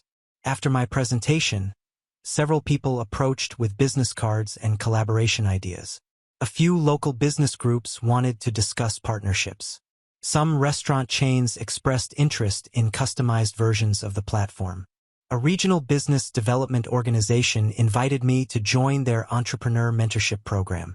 For the first time since David had dismissed me as professionally worthless, I had options, real options, based on skills I developed and value I'd created independently. That evening, back in my hotel room, I looked at my reflection and barely recognized the confident woman staring back at me. I was 28 years old, running a profitable tech business, and surrounded by people who respected my expertise. The scared, diminished person who'd watched David walk away 2 years earlier felt like someone from another lifetime. I'd built something meaningful from nothing, and this time no one could take credit for my success or claim I was holding them back. I learned about David's downfall the same way I learned most news these days, through LinkedIn notifications and local medical community gossip that filtered through my expanding professional network. It was 18 months after our last contact, and I was reviewing quarterly revenue reports for Shift Sync when Rosa called, her voice tight with barely contained satisfaction. "Mija, you need to see today's newspaper," she said. "Your ex-doctor is on the front page of the Metro section." The article was devastating in its clinical precision. Dr. David Martinez, surgical resident at Metropolitan General Hospital, had been involved in a serious medical error during what should have been a routine appendectomy. According to the investigation, David had been working his third consecutive double shift when he made a critical mistake, nicking the patient's bowel during the procedure and failing to recognize the error before closing. The patient, a 42-year-old father of 3, had developed sepsis and spent 2 weeks in intensive care. While he eventually recovered, the incident triggered a comprehensive review of David's recent performance. The investigation revealed a pattern of corner cutting, inadequate preparation, and what the chief of surgery called dangerous overconfidence in his abilities. But the real destruction came from what they discovered during the disciplinary hearing. David had been falsifying some of his required training hours, claiming credit for procedures he'd only observed, and had been involved in a romantic relationship with Dr. Alicia Gray while she was his supervising resident, a clear violation of hospital policy that compromised patient safety protocols. The medical board's final report was scathing. David lost his medical license permanently with the possibility of appeal only after 5 years and completion of extensive retraining. Metropolitan General terminated his residency immediately. The patient's family filed a malpractice lawsuit seeking $2 million in damages. I read the article twice, feeling a complex mix of emotions I hadn't expected. There was no satisfaction in seeing David's life collapse, just a hollow recognition that his arrogance and shortcuts had finally caught up with him. The man who'd once looked down on my simple work had proven incapable of handling the responsibilities he'd claimed to deserve. Jake found me in the break room an hour later, staring at my phone with the article still open. "Everything okay?" he asked, settling into the chair across from me with his usual concerned expression. "Just some news about someone from my past," I said, showing him the headline. "Remember that guy I mentioned once? The one who said I was holding back his medical career?" Jake read silently, his eyebrows rising with each paragraph. "Wow, Carol, this is actually really sad. Not just the career stuff, but what led to it. This guy clearly never learned the value of integrity or genuine preparation." He was right. David's downfall wasn't really about one surgical error. It was about years of taking shortcuts, believing his own hype, and assuming success was owed to him rather than earned through careful work and ethical behavior. The same attitude that had let him dismiss my contributions so callously had eventually undermined his professional competence. Over the following weeks, more details emerged through the medical community grapevine. David had been living well beyond his residence salary, accumulating credit card debt to maintain the lifestyle he thought a future surgeon deserved. The designer suits, expensive restaurants, and luxury apartment had been financed through borrowed money based on expectations of income that would now never materialize. Dr. Alicia Gray had also faced disciplinary action for the inappropriate relationship, though she managed to keep her medical license. According to hospital staff who spoke off the record, she distanced herself from David immediately after the investigation began, claiming he'd pursued her despite her better judgment. The woman David had thought represented his ticket to medical elite circles had abandoned him as quickly as he'd once abandoned me. The most painful detail came from a mutual acquaintance who'd stayed in touch with David's parents. His mother had called Rosa crying, asking if she knew how David could rebuild his life. Apparently, he'd moved back to his parents' house in Texas, completely broken with no clear path forward and mounting legal bills from the malpractice case. "It's tragic," Rosa told me after hanging up from that call. "But Mija, it's also justice. Not because you wanted revenge, but because actions have consequences. The way he treated people, the shortcuts he took, the lies he told himself about deserving success without earning it. It all caught up with him." I found myself thinking about the conversation David and I might have had if we'd stayed together. Would I have noticed the warning signs of his professional recklessness? Would I have continued enabling his sense of entitlement? Or would I have found the strength to demand better from him? I'd never know, but I suspected the answer would have involved more years of making myself smaller to accommodate his expanding ego. Instead, I was sitting in my own office downtown reviewing contracts for Shift Sync's expansion into the hotel industry, surrounded by business awards and speaking invitations that represented my actual worth in the professional world. David's fall hadn't made me successful. My own work had done that, but it certainly confirmed that walking away from me had been the biggest mistake of his life. The call came on a Tuesday morning in October, almost 3 years after David had walked out of my life.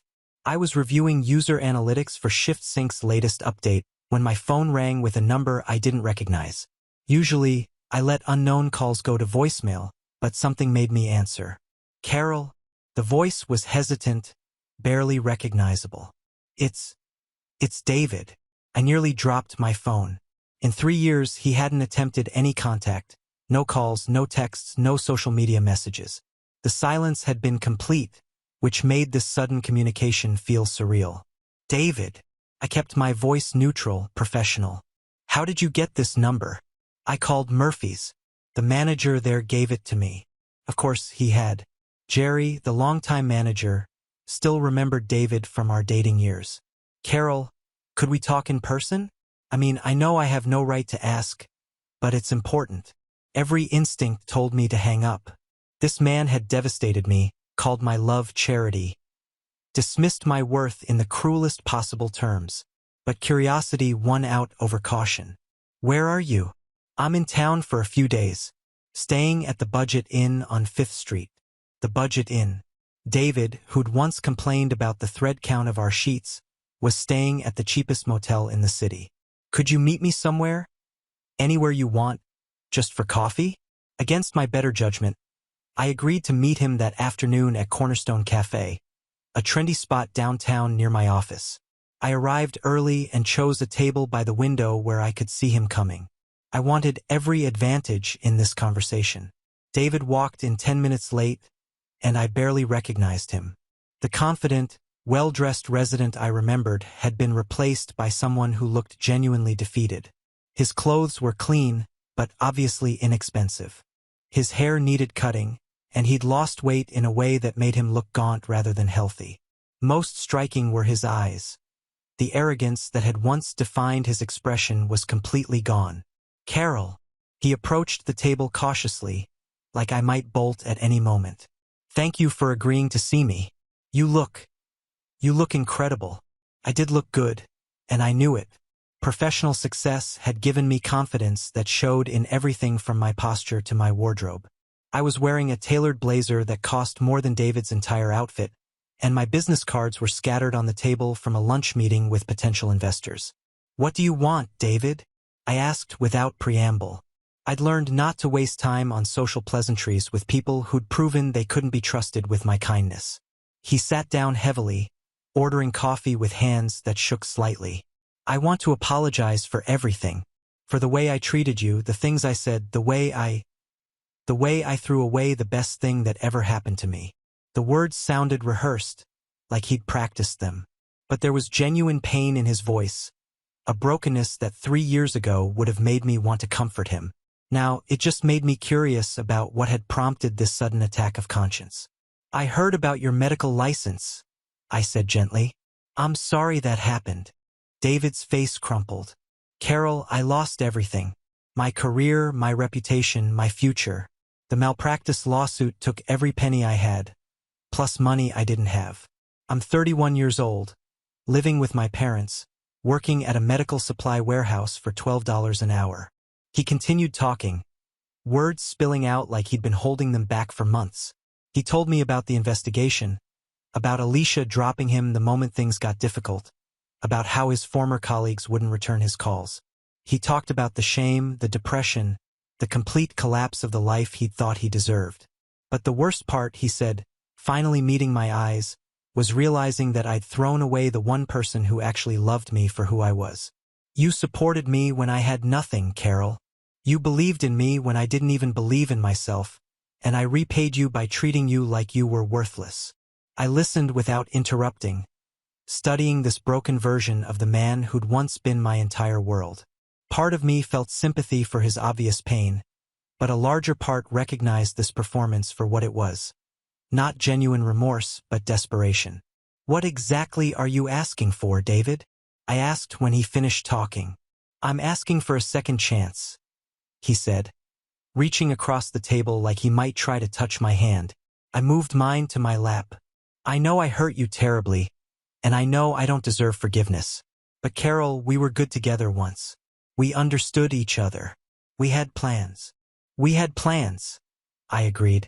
And you threw them away the moment something better came along. There was never anything better, he insisted. Alicia, the whole medical school crowd, the status thing, it was all shallow nonsense. You were real, Carol. What we had was real. I sat back in my chair, processing his words. 3 years ago, hearing David say he'd made a mistake, that he still loved me, that he wanted another chance, it would have felt like vindication. Now, it just felt like manipulation. David, are you asking me to take you back because you love me, or because you need someone to take care of you again? The question hung in the air between us. David opened his mouth to respond, then closed it again. The truth was written all over his face. David's inability to answer my question told me everything I needed to know.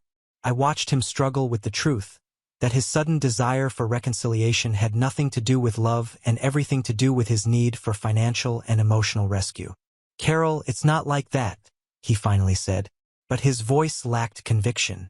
I mean, yes, my life is difficult right now, but that's not why I'm here. I'm here because I finally understand what I lost. I understand what you meant to me. No, David, I said calmly. You understand what I did for you. There's a difference. I pulled out my phone and showed him ShiftSync's website, scrolling through client testimonials and our service area map. His eyes widened as he took in the steady growth metrics and professional photos of me speaking at regional business events. This is what I built after you left, I told him. My own company serving an industry I actually understand because I worked in it. We now serve over 200 businesses across 4 states, and I'm making more money in a month than I used to make in 6 months of double shifts. David stared at the screen, and I could see him calculating numbers, recognizing the level of success that had once seemed impossible for someone like me. Carol, this is incredible. I always knew you were smart. You just didn't think I was smart enough for your world, I finished. The world you thought you deserved to be part of, even though you hadn't earned your place in it. The harshness of my words made him flinch, but I wasn't interested in protecting his feelings anymore. David, do you know what I've learned about success? Real success isn't about impressing other people or fitting into their idea of who deserves what. It's about finding problems you can solve and solving them better than anyone else. It's about integrity, persistence, and genuine value creation. I gestured around the cafe, which was full of professionals from the downtown business district. Every person in this room knows my name now, not because of who I'm dating or what degree I have, but because I built something useful. That's the difference between earned success and entitled expectations. David was quiet for a long moment, staring into his coffee cup. When he finally spoke, his voice was small. I made a terrible mistake, Carol. I thought I was choosing a better life, but I was really just choosing empty status symbols over someone who actually cared about me. You did make a terrible mistake, I agreed. But not the one you think. Your mistake wasn't leaving me, David. Your mistake was never learning how to value people properly, starting with yourself. I stood up, gathering my things. This conversation was over. David, I genuinely hope you figure out how to rebuild your life in a way that's based on who you really are instead of who you think you should be. But that journey doesn't include me. Carol, please, he said desperately, half rising from his chair.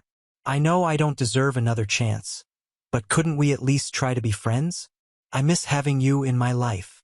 You miss having someone take care of you? I corrected gently. That's not friendship, David. That's dependency. As I walked toward the door, David called after me one last time. Carol, I'm sorry. I'm truly, genuinely sorry for everything. I turned back to look at him. This broken man who'd once made me feel worthless, who'd called my love charity, who'd been so sure I wasn't good enough for his future. I believe you are sorry, I said. But David, sorry doesn't rebuild the trust you destroyed. Sorry doesn't give me back the years I spent making myself smaller so you could feel bigger. Sorry is just a word. I walked back to my office through the downtown district I now called home, past restaurants where business colleagues waved from window tables, past the tech incubator where I mentored other entrepreneurs, past the coffee shop where I'd be meeting with venture capital investors the following week. That evening, I called Rosa to tell her about the encounter. How do you feel, mija? She asked after I'd recounted the entire conversation. Grateful, I said, and meant it. If David hadn't left, I never would have discovered what I was capable of. I would have spent my whole life supporting someone else's dreams instead of building my own. 6 months later, ShiftSync had grown to serve over 200 businesses across 4 states. Our monthly revenue had reached a steady $40,000, which meant my personal income was finally at a level I'd never dreamed of, around $15,000 per month after business expenses and taxes. For the first time in my life, I had genuine financial security. I wasn't wealthy by any measure, but I was comfortable. I could afford a nice 1-bedroom apartment downtown. I could eat at restaurants without checking prices, and I had savings growing in my account every month. Most importantly, I was building something sustainable that served working people like I'd once been. David, according to mutual acquaintances, eventually found work as a medical equipment sales representative, using his medical knowledge in a different way but earning a modest salary that barely covered his student loan payments and living expenses. I heard he'd moved to a small town in Texas and was slowly trying to rebuild his reputation in healthcare support roles. As for me, I continued growing ShiftSync while maintaining a sustainable work-life balance. I spoke at local business conferences about entrepreneurship and mentored other women making career transitions through the community college's business development program. I bought a reliable car and took weekend trips to nearby cities, enjoying freedoms I'd never had during my restaurant working days. The business provided me with exactly what I'd always wanted. Not massive wealth, but enough income to live without financial stress, work on projects that mattered to me, and help other people improve their working conditions.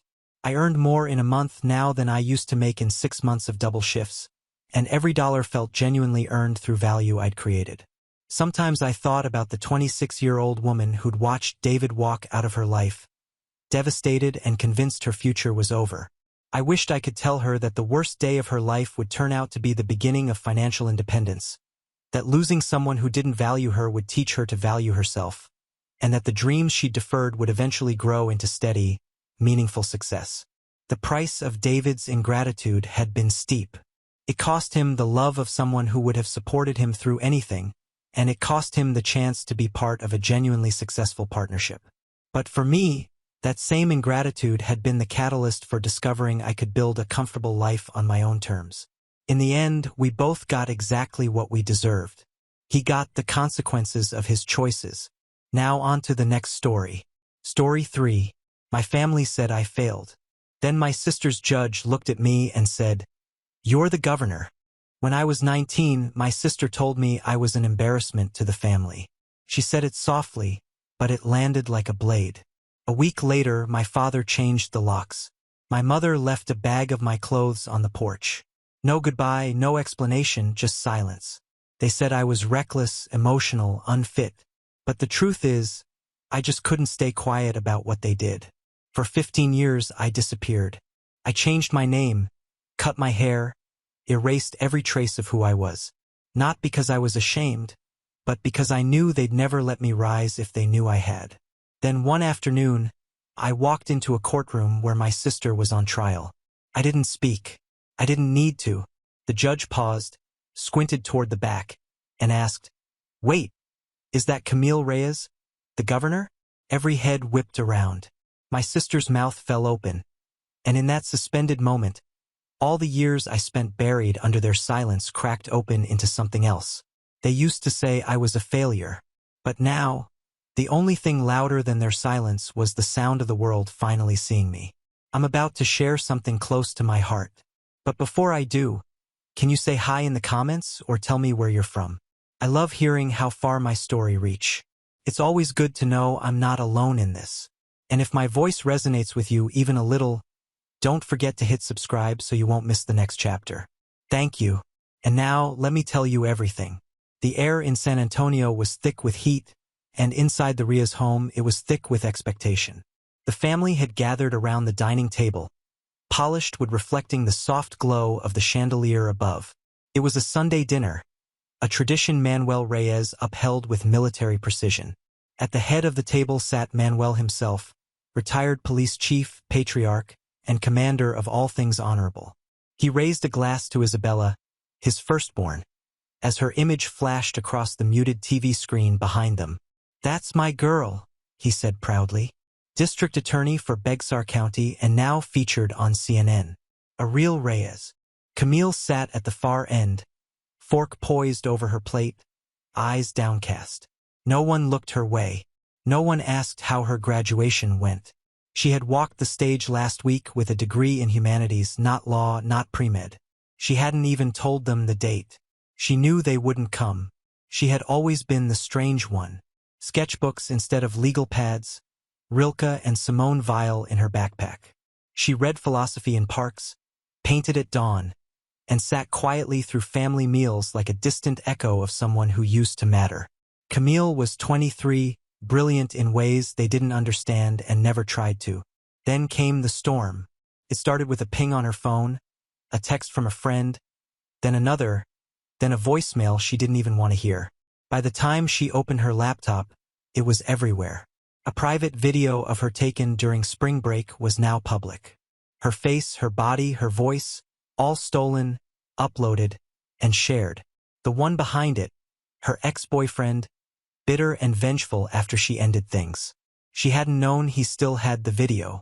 Camille didn't even have time to cry before her world collapsed. Isabella found it first. That much Camille only learned later. She had sent it straight to Manuel with a single line. "You need to act before this gets worse." Not to protect Camille, but the family name. Dinner that night never happened. Manuel stormed into Camille's room, fury curling off him like smoke. "You think we raised you for this? For the world to see you like a dam." He didn't finish. He didn't have to. "I didn't post it," Camille choked out. "I was the one violated." "You violated the name Reyes," he snapped, tossing her university diploma onto the bed like a bill he refused to pay. "You want to live like trash? Then do it without my name, my roof, or my money." Her mother, Teresa, stood at the doorway, her rosary wrapped tightly around her fingers. She said nothing, wouldn't even meet Camille's eyes. Camille turned to Isabella, maybe hoping for something, anything. But her sister just stood still, hands folded, gaze cold, not even a blink. Camille packed in silence. A few clothes, her sketchbooks, her journals, the red backpack she'd carried since freshman year. Sunlight filtered in through the blinds, slicing the room into shadows. When she walked into the living room, Manuel was waiting. He placed her bank card on the table. "Don't call. Don't write." Her mother peeked from behind the curtain as Camille stepped out into the sweltering dusk. She didn't wave, didn't speak, just watched. The first week, Camille slept in her friend's car. Then her friend's kindness wore thin. By day 7, she was on a Greyhound heading north. Denver, maybe, or somewhere quieter, somewhere no one would care who she used to be. On the second night of that journey, beneath an overpass just outside Santa Fe, Camille did something small and final. She took out an old leather-bound notebook, one that held family birthdays, home recipes, notes her mother used to leave in her lunchbox. She tore each page slowly and fed them to a small flame until there was nothing left but ashes. The night was still, the flame soft and hungry. I stood there, watching the ashes scatter in the hot desert wind, as if each burning page carried away a piece of the pain that bound me to that rotten past. But I knew that fire, however symbolic, couldn't erase what was etched into me. My mother's contempt, the disgust on my father's face, and the cold judgment of my own sister. That night, I slept on the hard ground, my body exhausted, but my mind ablaze. It was there, wrapped in dust and abandonment, that I made my first real decision since being expelled. I would no longer hide.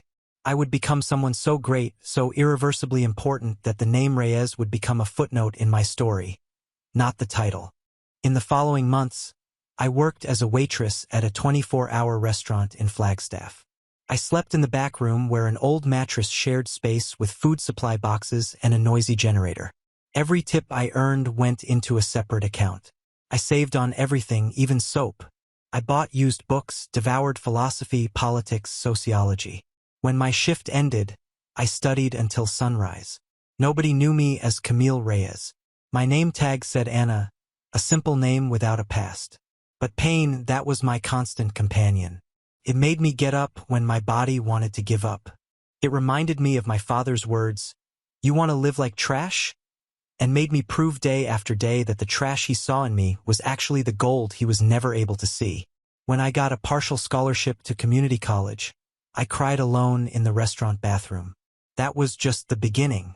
Within 3 years, I was among the best in my class. My thesis was published. The university recommended me for an exchange program. I went to Washington. I never called anyone. I never looked back. In the capital, I was just another among young people hungry for the world. But unlike them, I had nowhere to return to. And that made me dangerous. I didn't accept less. I didn't apologize. I spoke with the precision of someone who had been silenced their entire life and was now heard in every word. I was noticed, invited to participate in political projects focused on equity. I got involved in campaigns. I made noise, and when they told me I could run for smaller offices to start slowly, I laughed. I had already started from the ground. I wanted the top. Years later, when they announced my appointment as interim governor after the previous one's abrupt resignation, my face was on all the screens that once showed my sister. The difference, she was now the defendant, and I was the woman everyone wanted to hear. I entered that courtroom with the weight of a decade on my shoulders, but with my spine straight. I didn't go there for revenge, though it hung in the air like strong perfume. I went because I deserved to be there, because every swallowed tear, every cold night, every washed dish led me to that moment. And when the judge, recognizing my face, asked aloud, "Is this Governor Camille Reyes?" I didn't look at him. I looked at her, my sister, the one who called me a failure. She was pale-faced, her makeup smeared with fear. And there, for the first time, she wasn't the favorite, the promising one, the family's pride. She was just Isabella, a defendant in a case for bribery, evidence tampering, and willful omission. The entire room stared at me, but I didn't tremble. I smiled, and in that smile was everything they had denied me. It was milliseconds, but I saw it. I saw the world collapse in my sister's gaze. The woman who had always prided herself on controlling everything from the family narrative to the secrets she buried with such zeal now had no shields left, no protection, because I, the failure, was the person who could drag her to the bottom or let her drown alone. And the most delicious part of this irony was that I didn't even need to open my mouth to cause it. The judge repeated my name, now more firmly, and invited me to the front of the room as a prosecution witness. The prosecution knew I could offer important evidence about my sister's unethical practices, especially during the years when she silently manipulated testimonies and hid scandals involving public officials. I never wanted to be involved in this trial. But when they learned of my existence and my position, it was no longer a choice. Isabella tried to disguise it. She cleared her throat, adjusted the pearl necklace around her neck, and crossed her legs as if she were still at an elegant dinner, not in a courtroom. But her eyes betrayed her. She was panicking, and seeing that gave me a peace I didn't know existed. I sat in the witness chair. The microphone crackled. They asked me to state my full name and profession. Camille Teresa Reyes, State Governor. I replied with the most serene voice I had ever used. Murmurs filled the room. Some whispered. The judge ordered silence. Throughout my testimony, I was honest, precise. I detailed my sister's conduct patterns from the times when we worked in different agencies, I as a legislative analyst and she as a prosecutor. I knew about her schemes, the veiled threats she made to journalists, the obscure deals she closed behind the scenes. I never participated, but I took notes and I kept everything. When the prosecution showed me a copy of an old email that Isabella had sent to a judge friend suggesting to shield a case urgently, I took a deep breath. I had the original with the attachments. I handed over everything. She didn't defend herself. She sat there shrinking as if each of my sentences was a public stab. Maybe it was. At the end of the hearing, I left without haste. I didn't wait for the verdict. I already knew what it would be, and that wasn't what mattered. What mattered was the journey outside the Sunburned, and it was there on the courthouse steps surrounded by journalists that I encountered my father again. Manuel Reyes was older, more hunched with almost all white hair and the same rigid expression that expelled me from home years ago. He said nothing. He just looked at me. But now it wasn't superiority I saw. It was emptiness, as if he were facing a woman he didn't understand, a stranger who had once been his daughter. "Camille," he murmured with a hoarse voice. "Governor," I corrected. "My name is Governor Reyes." Now he opened his mouth, perhaps to apologize, perhaps to beg, but I didn't give him the chance. "I need to go. Justice awaits me." And I left, not out of arrogance, but because now I was free.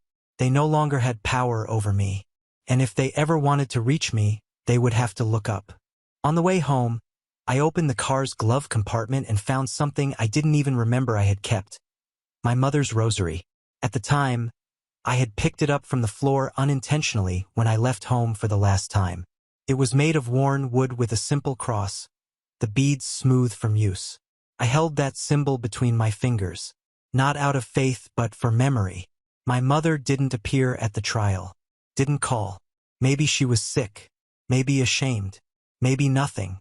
That woman was a ghost in my life, always there but never for me, always praying but never protecting, always afraid to act. I was not like her. I never would be again. That night I watched the news alone with a glass of wine and my phone turned off. I saw my own image in the headlines.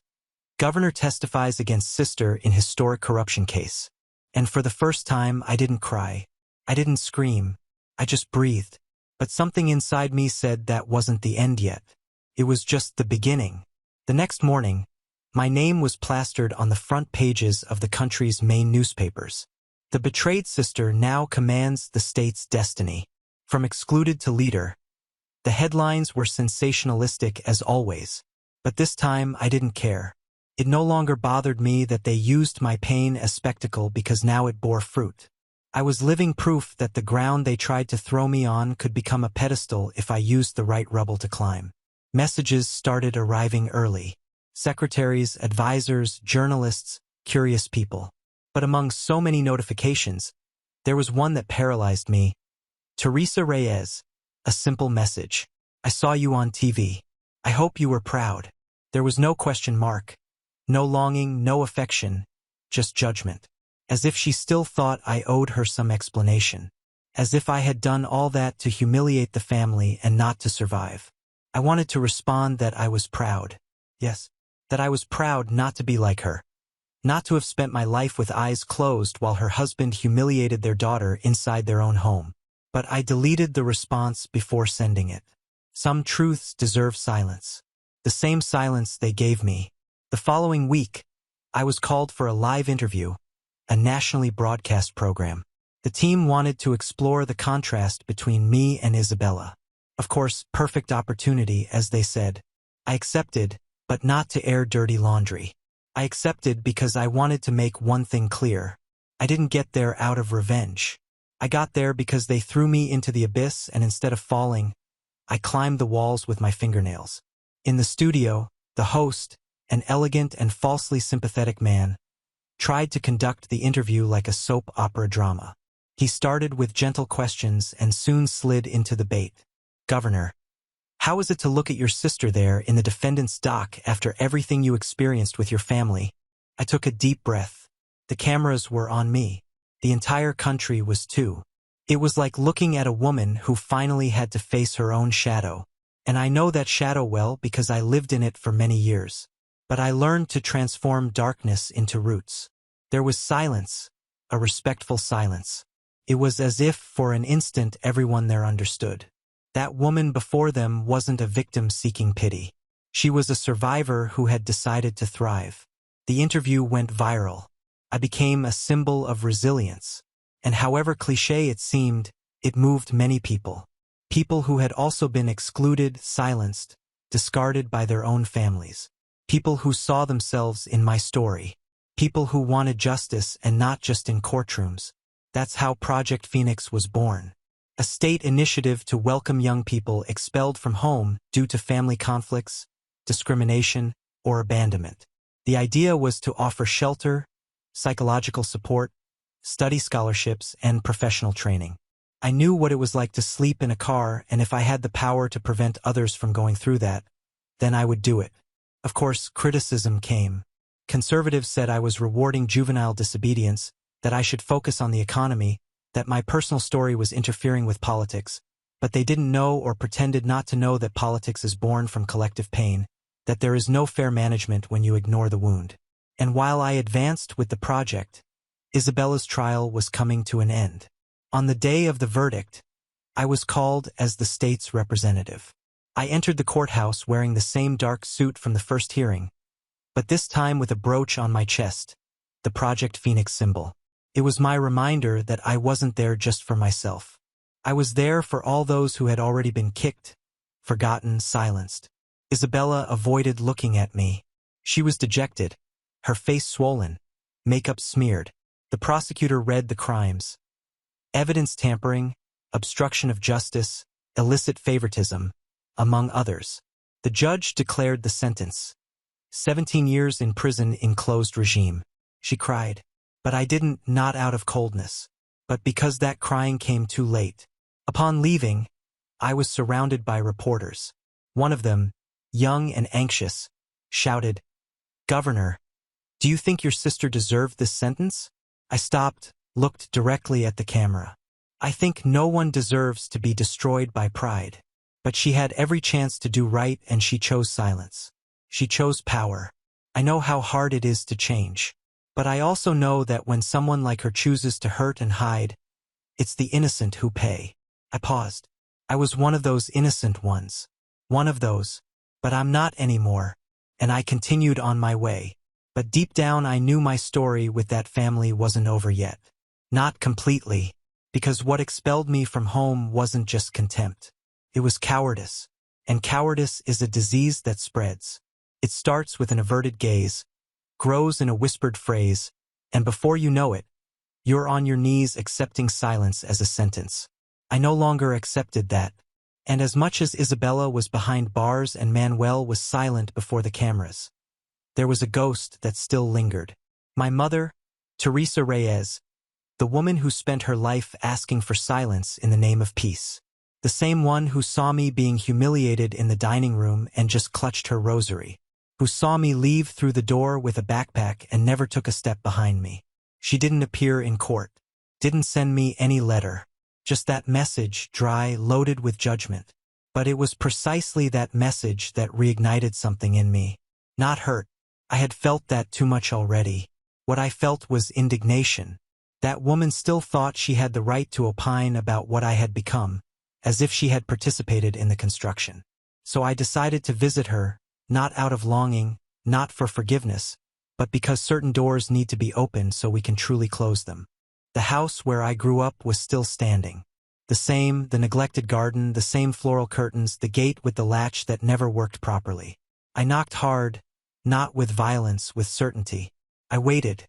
When she opened the door, there was a second of confusion in her eyes, as if she couldn't assimilate the fact that the woman before her was the daughter she had discarded. I was different, of course, stronger, firmer, with another posture. But it wasn't just that. It was as if she had never really seen me before. Maybe she had never tried. "Camille," she said finally with a low voice. "It's Governor now," I replied dryly. She lowered her eyes. And there, in that hesitation, I realized everything. My mother wasn't a villain. She was weak. Too weak to confront her husband. Too weak to protect her daughter. Too weak to truly love. "Why did you come?" she asked. "Because you never looked for me," I replied. "Because you pretended it didn't happen. Because you sent my clothes in a plastic bag and pretended it didn't hurt." She clutched the rosary tighter. Always the damn rosary, as if prayer washed hands dirty with omission. I didn't know what to do. "Camille, your father, your husband, mother, your husband. And even if he yelled, broke things, expelled me, you were the mother. You were supposed to come after me. You were supposed to knock on the door wherever I was sleeping, hug me, tell me you loved me. But you just watched from the curtain. Remember?" She didn't answer. Her eyes filled with water, but I didn't cry with her. Not this time. "Now it's too late, Mother. I built my world without you all. And I only came back to say this. It's over. Don't look for me. Don't ask for interviews. Don't tell the neighbors you feel proud, because those who feel proud protect. And you didn't protect me. That's all I wanted to say." I turned my back. I heard when she called my name, as if she wanted to prevent my departure. But I didn't stop, because that house was no longer mine. That story wasn't either. I left there with a light heart for the first time in years. Not out of revenge, but for justice. An intimate, silent justice that doesn't appear in newspapers. The justice of looking in the mirror and knowing you no longer need to prove anything to anyone. Not to family, not to God. In the following months, I immersed myself in work. Project Phoenix spread throughout the state, and new laws began to be proposed based on the pains that I and so many others had lived. In my administration, young people would no longer be discarded for thinking differently, for loving differently, for existing in an uncomfortable way.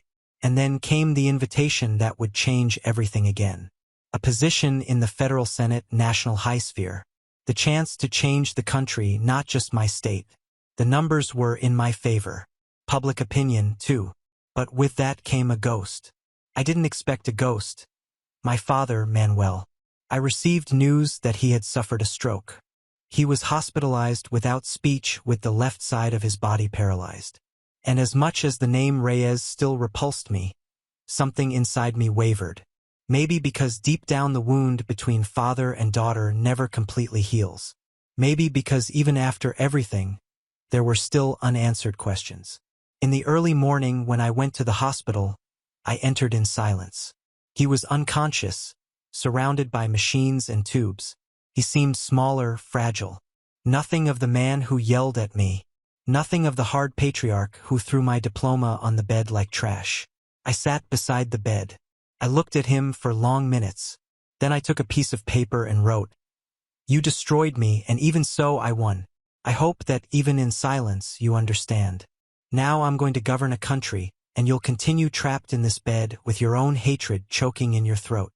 I folded the paper, placed it beside the bed, and left without looking back, without remorse. There were no tears, no weight. As I walked through the white hospital corridors, all I felt was profound relief. The pain that had accompanied me like a second skin for years finally detached from me. I no longer needed Manuel's approval, nor his pity, and much less the love that never came. Outside, the world continued.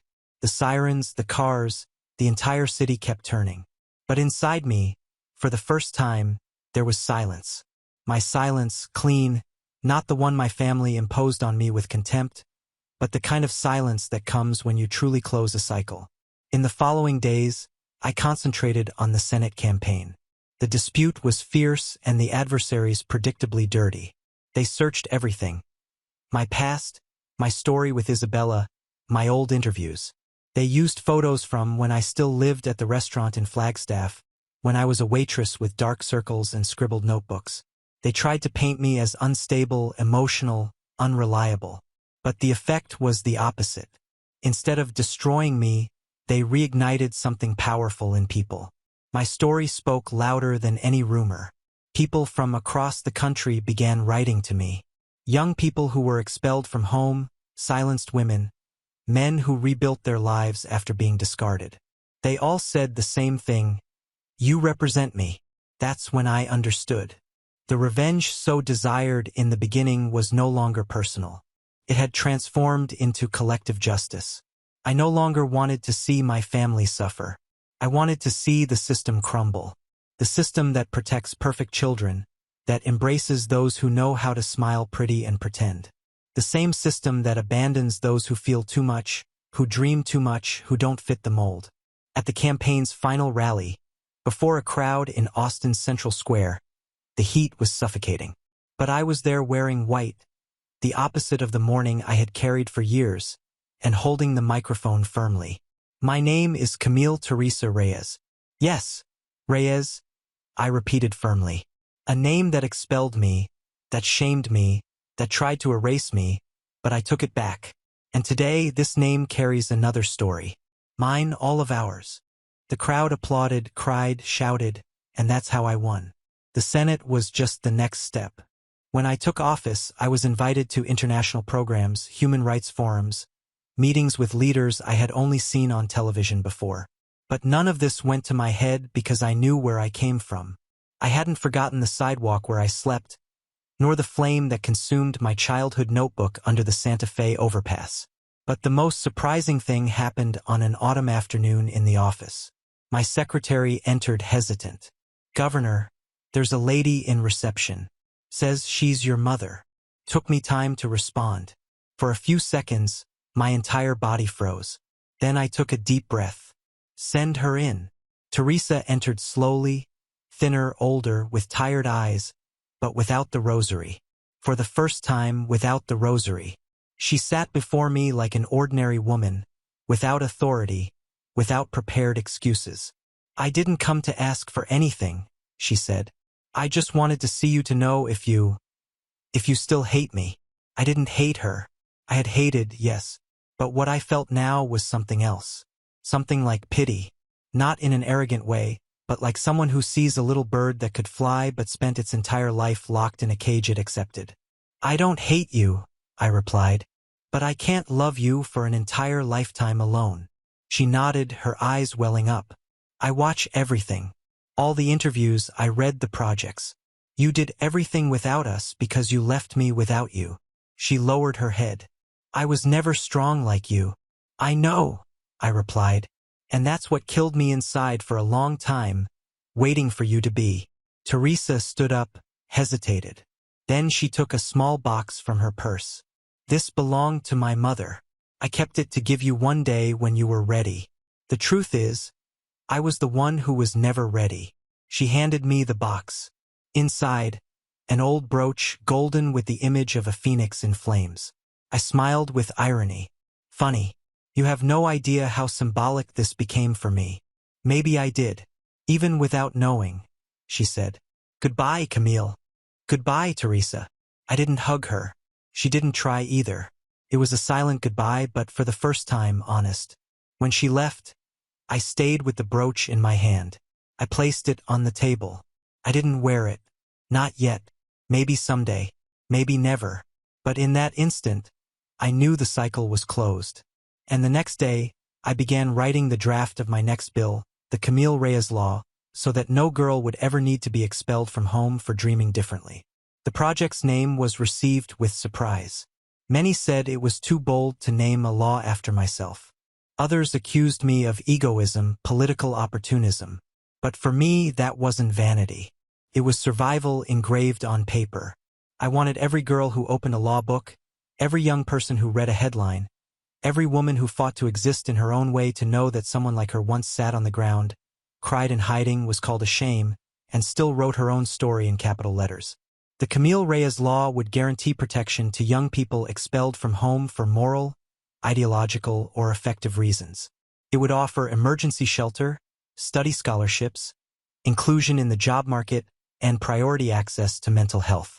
For the first time in the country, emotional family abandonment would be treated as a type of violence.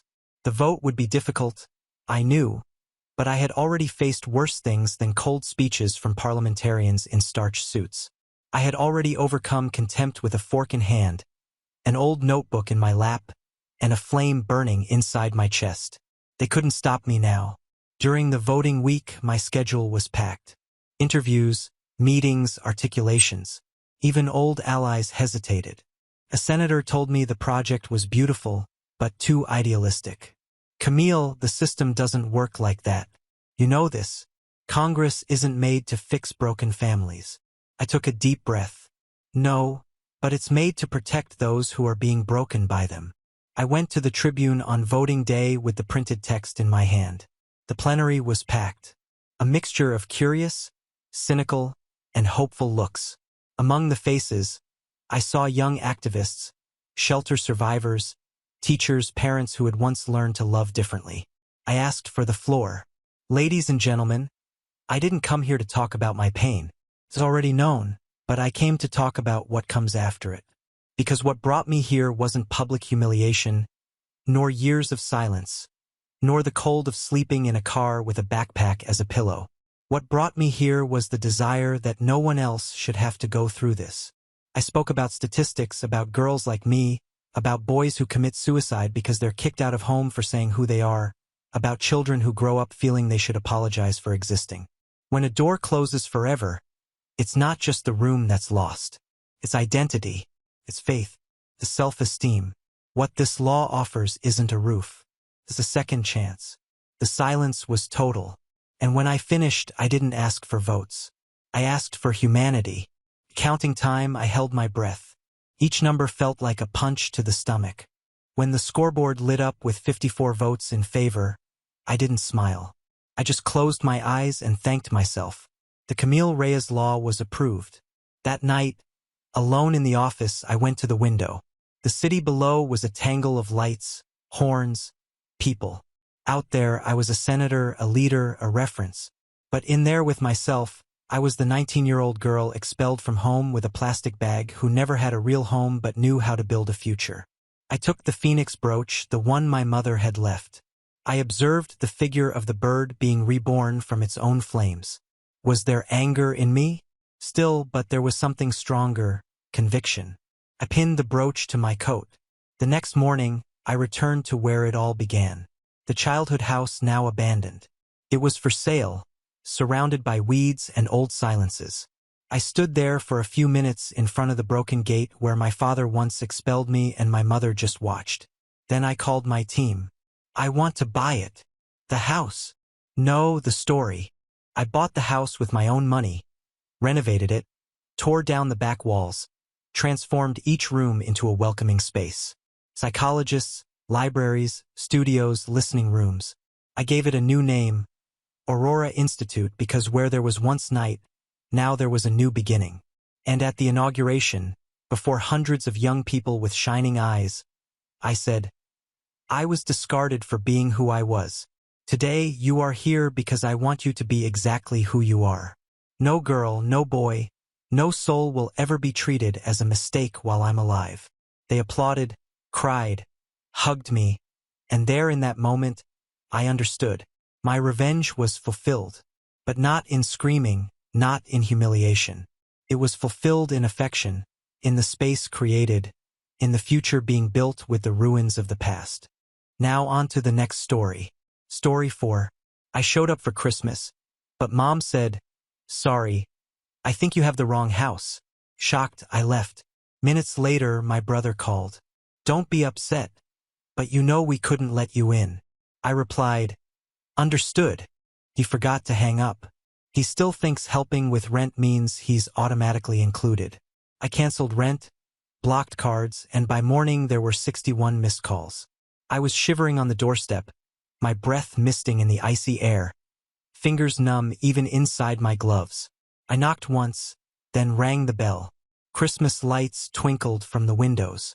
Laughter spilled out like warm honey, muffled but unmistakable. My mother's shadow flickered behind the glass, and a second later, the door swung open. "Sorry, I think you have the wrong house," she said, her voice smooth, her face calm. I blinked. "Mom, what are you talking about?" Her expression didn't change. "I'm sorry, I don't recognize you." "Are you serious?" "It's me. It's—" The door clicked shut. No slamming, just a firm, final shut. I stood there, the cold biting through my coat, the sting reaching somewhere deeper. For a moment I thought it was a joke, some cruel, twisted prank. But then I heard it, the muffled laughter, the clinking of glasses, the warmth of family cheer bleeding through the walls. I stumbled back, turned to leave, but my phone buzzed in my pocket. My brother's name flashed on the screen. I answered, my voice tight. "Don't be upset," he began, his tone somewhere between pity and irritation. "But you know we couldn't let you in." "What?" I whispered, still staring at the glowing windows, my vision blurring. "You know how things are, okay? It's complicated. Just please don't make a scene." "A scene?" My voice cracked, and I heard someone's muffled voice in the background. "He still thinks helping with rent means he's automatically included." Silence. Cold, crushing silence. I hung up without another word. My breath came in short, angry bursts, clouding the freezing air. I stood by my car, staring at the house. The house I had helped save last year when Dad was behind on the mortgage. The house where I'd covered utilities, groceries, even Christmas gifts when Mom's budget was tight and they shut me out. Not just shut me out, acted like I didn't exist. My hands were steady as I unlocked my phone. I tapped the banking app, thumb hovering just a second before I started. First, the automatic transfer for their rent canceled. Next, the joint account where I sent money for emergencies gone. The secondary card I'd given my brother to help with gas blocked. Each click felt like a door slamming shut. I didn't feel a single flicker of guilt, only a cold, clear sense of finality. By the time I drove away, my phone was vibrating like a heartbeat, the screen lighting up with call after call. Mom, Dad, my brother, even my aunt, probably thinking I was overreacting. But I didn't answer. I didn't even look. By morning, I had 61 missed calls and I felt nothing. I wasn't always the outsider. For most of my life, I was the fix-it kid, the one who stepped in whenever there was a crisis. When Dad's job was restructured 3 years ago, it was my paycheck that kept the house from slipping into foreclosure. When Mom's emergency dental surgery came up, it was my car they swiped. My brother Adam, barely out of college, was always figuring things out. But I never complained because that's what family did, right? You helped, and I was good at helping. I got a steady job straight out of college. Climbed the ladder fast. While they called it luck, I called it skipping nights out, eating instant noodles, and living in a shoebox apartment for years. But none of that mattered because whenever they needed something, I was the one they called. "Jacob, honey, we're a little behind on the electric bill. Can you help? Adam's having a hard time. Could you just spot him for gas? Sweetheart, your father's been so stressed. Could you help with the mortgage? Just for a bit." A bit. Months turned to years. I became the silent safety net, invisible until needed. I still remember the first time I thought it was strange. Thanksgiving last year, I'd covered the entire dinner, the roast, the pies, even the overpriced bottle of wine Dad insisted on. But when it was time for the family photo, they shuffled me off to the side, told me to take the picture. "Come on, Jake," Mom said, waving me back. "Just wanted the family." I laughed it off. A little jab, a misunderstanding, that's all. But the little things started piling up. Adam got a brand new SUV for his birthday, a gift from our parents. When I asked why I never got anything close to that, Mom chuckled. "Oh, Jake, you never needed anything. You're so independent." Independent, the polite word for alone. I tried telling myself it didn't matter. I was the older brother, the reliable one. But then came the whispers, the little jokes that twisted like a knife. He thinks paying a few bills makes him part of the family. He's always throwing money around. But what else does he have? But the worst was Mom. Always there with a smile and a quiet, calculated cruelty. You know, Adam has such a bright future. If only you could be a little more supportive of him. Supportive. I paid his student loans. I covered his rent. When he quit his job to find himself, I even co-signed his credit card because he needed to build his credit. And when I tried to pull back, when I mentioned how tight my own finances were getting, Mom's voice would lower, soft and disappointed. Family is about sacrifice, Jacob. We were always there for you. There for me. I thought of my 27th birthday, the one they all forgot. I thought of the hospital bill I paid when Dad slipped on the icy porch. How they didn't even tell me he was better until 2 weeks later. I thought of the time I had to cancel a trip with friends because Adam called me crying about needing help with rent again. But that Christmas night, standing in the cold, staring at the door they shut in my face, something changed. I wasn't their son. I was their sponsor. I remembered how last summer I paid for the roof repairs because the house was practically falling apart. I remembered how I'd slipped a $500 check into Mom's purse just to help out. And I remembered Adam's face at his birthday party, the one I paid for, beaming, Mom hugging him and saying, "We're so proud of you." Proud of what? His ability to leech off me? He still thinks helping with rent means he's automatically included.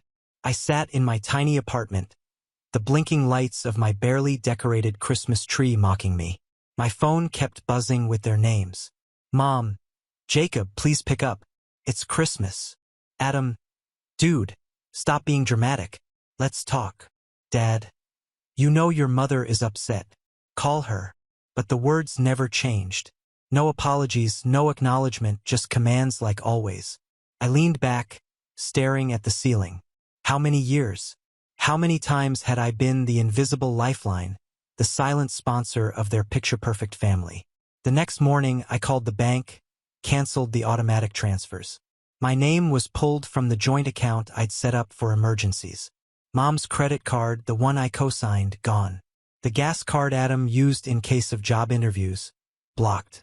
Then I called the landlord, the one who managed the house they rented. Quiet, simple call. Yes, I'm calling to update the account. Rent will no longer be paid from my account. I didn't leave a note. No explanation, just a cold, clean cut. I made coffee, watched the snow pile up outside. My phone kept buzzing, missed calls piling up, but I didn't answer. I didn't even watch. And for the first time in years, I felt something warm under the cold. Not guilt, not regret, but freedom. It took less than 24 hours for the explosion. The first call I picked up was my mother's. Her voice already sharpened to a frantic edge. Jacob, what did you do? The rent's not paid. The card isn't working. Did you? I did. I interrupted, my voice calm, almost bored. You can't just do this, she shrieked. Your brother needs that card for gas. We need the rent covered. Your father is... I don't care, I said. Silence for the first time. She had nothing to say. I could almost picture her standing there, her mouth opening and closing like a fish out of water. Jacob? She whispered, the panic giving way to something colder. You're being incredibly selfish. Selfish? I laughed, the sound sharp enough to sting. Was it selfish when I paid your electric bill last month? When I covered Dad's prescription because his insurance didn't work? Was it selfish when I paid for Adam's entire graduation trip? That was a gift, she snapped, the warmth gone, replaced with the ice of accusation. A gift is something you give freely, not something you demand. You know how hard it is for your brother. Not everyone's as comfortable as you are. Comfortable. I laughed again, this time louder. Is that what you call it? Working 60-hour weeks while he plays video games? Watching you shower him with praise for his potential while I'm nothing more than a walking ATM. You need to calm down, she snapped, the words clipped and sharp. Family is about sacrifice. Then sacrifice something, I shouted, and the words were out before I could stop them. Sacrifice that new SUV you got, Dad. Sacrifice the vacations you keep posting about. Sacrifice Adam's struggle and tell him to get a job. There was a hiss on the other end, a sharp intake of breath. I don't recognize you anymore, Jacob. You're being cruel. No, Mom. I'm being clear. I let the silence hang for a second. I'm done. I hung up. The next call came from Adam. His voice quieter, but just as venomous. Bro, what is wrong with you? Mom's crying. Dad's freaking out. You just cut us off. Yes, dude. You can't just do that. We're family. No, we're not. Not anymore. Are you serious right now? His voice froze, the fake shock barely masking the fury. All this because of some money? You've lost it because of money? I hissed. You mean the money I've spent paying your rent? Your credit card? Your stupid streaming subscriptions? Or maybe you mean the money I used to keep the lights on at Mom and Dad's house because they were too busy pretending to be upper class to pay their bills. You're such a... No, I'm awake. I finally see it. You think I'm just the guy you call when the world's falling apart. But I'm not. Not anymore. You're being dramatic, he spat. But I heard it. The fear beneath the anger. You're really going to ruin Christmas over this? Christmas. I laughed again. Was I even invited to Christmas? Or was I just the one expected to pay for it? I can't believe you. You don't have to. I was done. I was free. And then came the group text, the nuclear option. Mom, family meeting now. Everyone come to the house. I thought about ignoring it, about staying in my warm, quiet apartment, letting them scream into the void. But a dark, cold fury was already pulsing in my veins. So I grabbed my coat, locked the door, and drove. The house was lit up like a postcard. Warm light spilling from the windows. The wreath on the door twisted in fake holly and gold ribbon. I stepped inside without knocking. They were all there. Mom, her face blotchy and tear-streaked. Dad, pacing by the fireplace, his fist clenched. Adam, slouched on the couch, his phone glowing in his hands. Finally, Mom cried, rushing toward me. Jacob, this has gone too far. We're family. We don't just turn our backs on each other. You did. The room froze. I saw the shock in her eyes. The way Dad's pacing stopped. Even Adam looked up, his mouth falling open. You did the moment you closed that door on me. The moment you shut me out, laughed about me behind my back. The moment you decided that I was nothing but a wallet to you. That's not true, Mom gasped. You're a son. Am I? I stepped forward, feeling the heat in my chest, burning through the cold. Because I was here when you needed rent, when you needed the roof fixed, when Dad needed his car repaired. But Christmas? I was nothing. Not even a knock on the door. Just shut out. Jacob, you don't understand.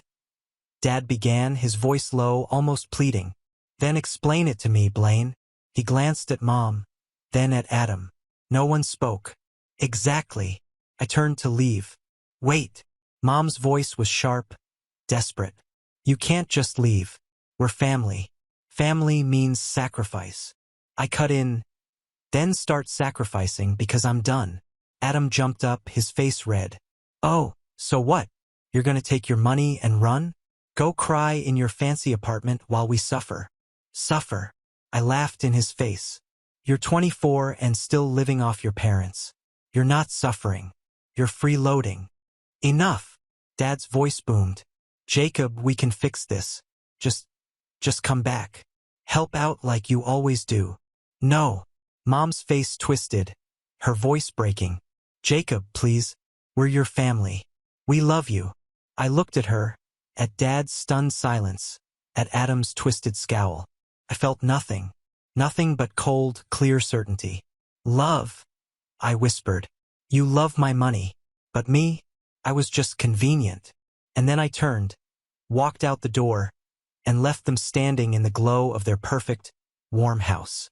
The cold bit at my face, but it felt like freedom. My phone buzzed, and I let it ring. Let it ring until the screen went dark and the road stretched ahead of me, clear and quiet. My phone was a storm, calls, texts, voicemail after voicemail, a relentless flood. But I didn't answer. I didn't even look. Mom's messages shifted from pleading to guilt, tripping. Jacob, please. We're your family. How could you do this to us? Your father is sick from the stress. Is that what you wanted? Adam was less dramatic, but no less furious. Seriously, you just abandoned us. You ruined everything. Do you even understand what you've done? But the real chaos began 3 days later when they showed up at my door. Mom's face was blotchy, her eyes red and swollen. Dad loomed behind her, stiff and sullen, his hands shoved deep into his coat pockets. "We need to talk," Mom demanded, pushing forward, but I blocked the doorway. "No, we don't." "What do you mean we don't?" Dad's voice was low, but the threat was there, simmering. "You've turned our lives upside down. Canceled cards, stopped the rent payments. Are you out of your mind?" I leaned against the door frame, arms crossed. Out of my mind for finally saying no. "This isn't just about you, Jacob." Mom's voice broke, the tears coming instantly. "We're your family. Your father's health is on the line." "That's on you," I said, voice steady. "It's always been on you." "Listen to yourself," Dad snapped, stepping forward. "You're throwing a tantrum over a misunderstanding. This is your home, your family. You shut me out." I shot back. "I showed up for Christmas and you closed the door in my face. I paid your rent, your utilities. I kept this family afloat, and you treated me like an outsider." "Jacob, you're being dramatic," Mom whispered, but her voice shook. "Am I?" I leaned in, cold fury burning beneath my calm. What did I get in return? Insults behind my back. A brother who thinks I'm nothing but a wallet. Parents who smile at me when they need something and turn away the second I'm not useful. "That's not true," Mom's voice wavered, but I saw the flicker of guilt. "Oh, it's true." I pulled out my phone, scrolling through the messages until I found the one I'd heard through the door that night. I tapped play and Adam's voice crackled to life. "He still thinks helping with rent means he's automatically included." Silence. My mother's face drained of color. Dad's jaw clenched, his eyes shifting to Adam. "I didn't mean it like that," Adam blurted, stepping forward. "Come on, Jake. You know, I was just being honest." I interrupted, "Saying what you all think." "That's not fair," Mom whispered, tears streaming now. "We love you." "No, you love what I can do for you." Dad's calm broke, his voice a low growl. "Enough of this. You're acting like a spoiled child. You think you're better than us because you have some money? No. I think I deserve respect.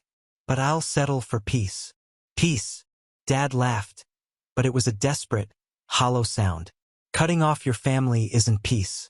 It's cruelty." "Cruelty." My voice rose, and for the first time I didn't hold back. "Cruelty is using someone over and over, making them feel like they owe you just for existing.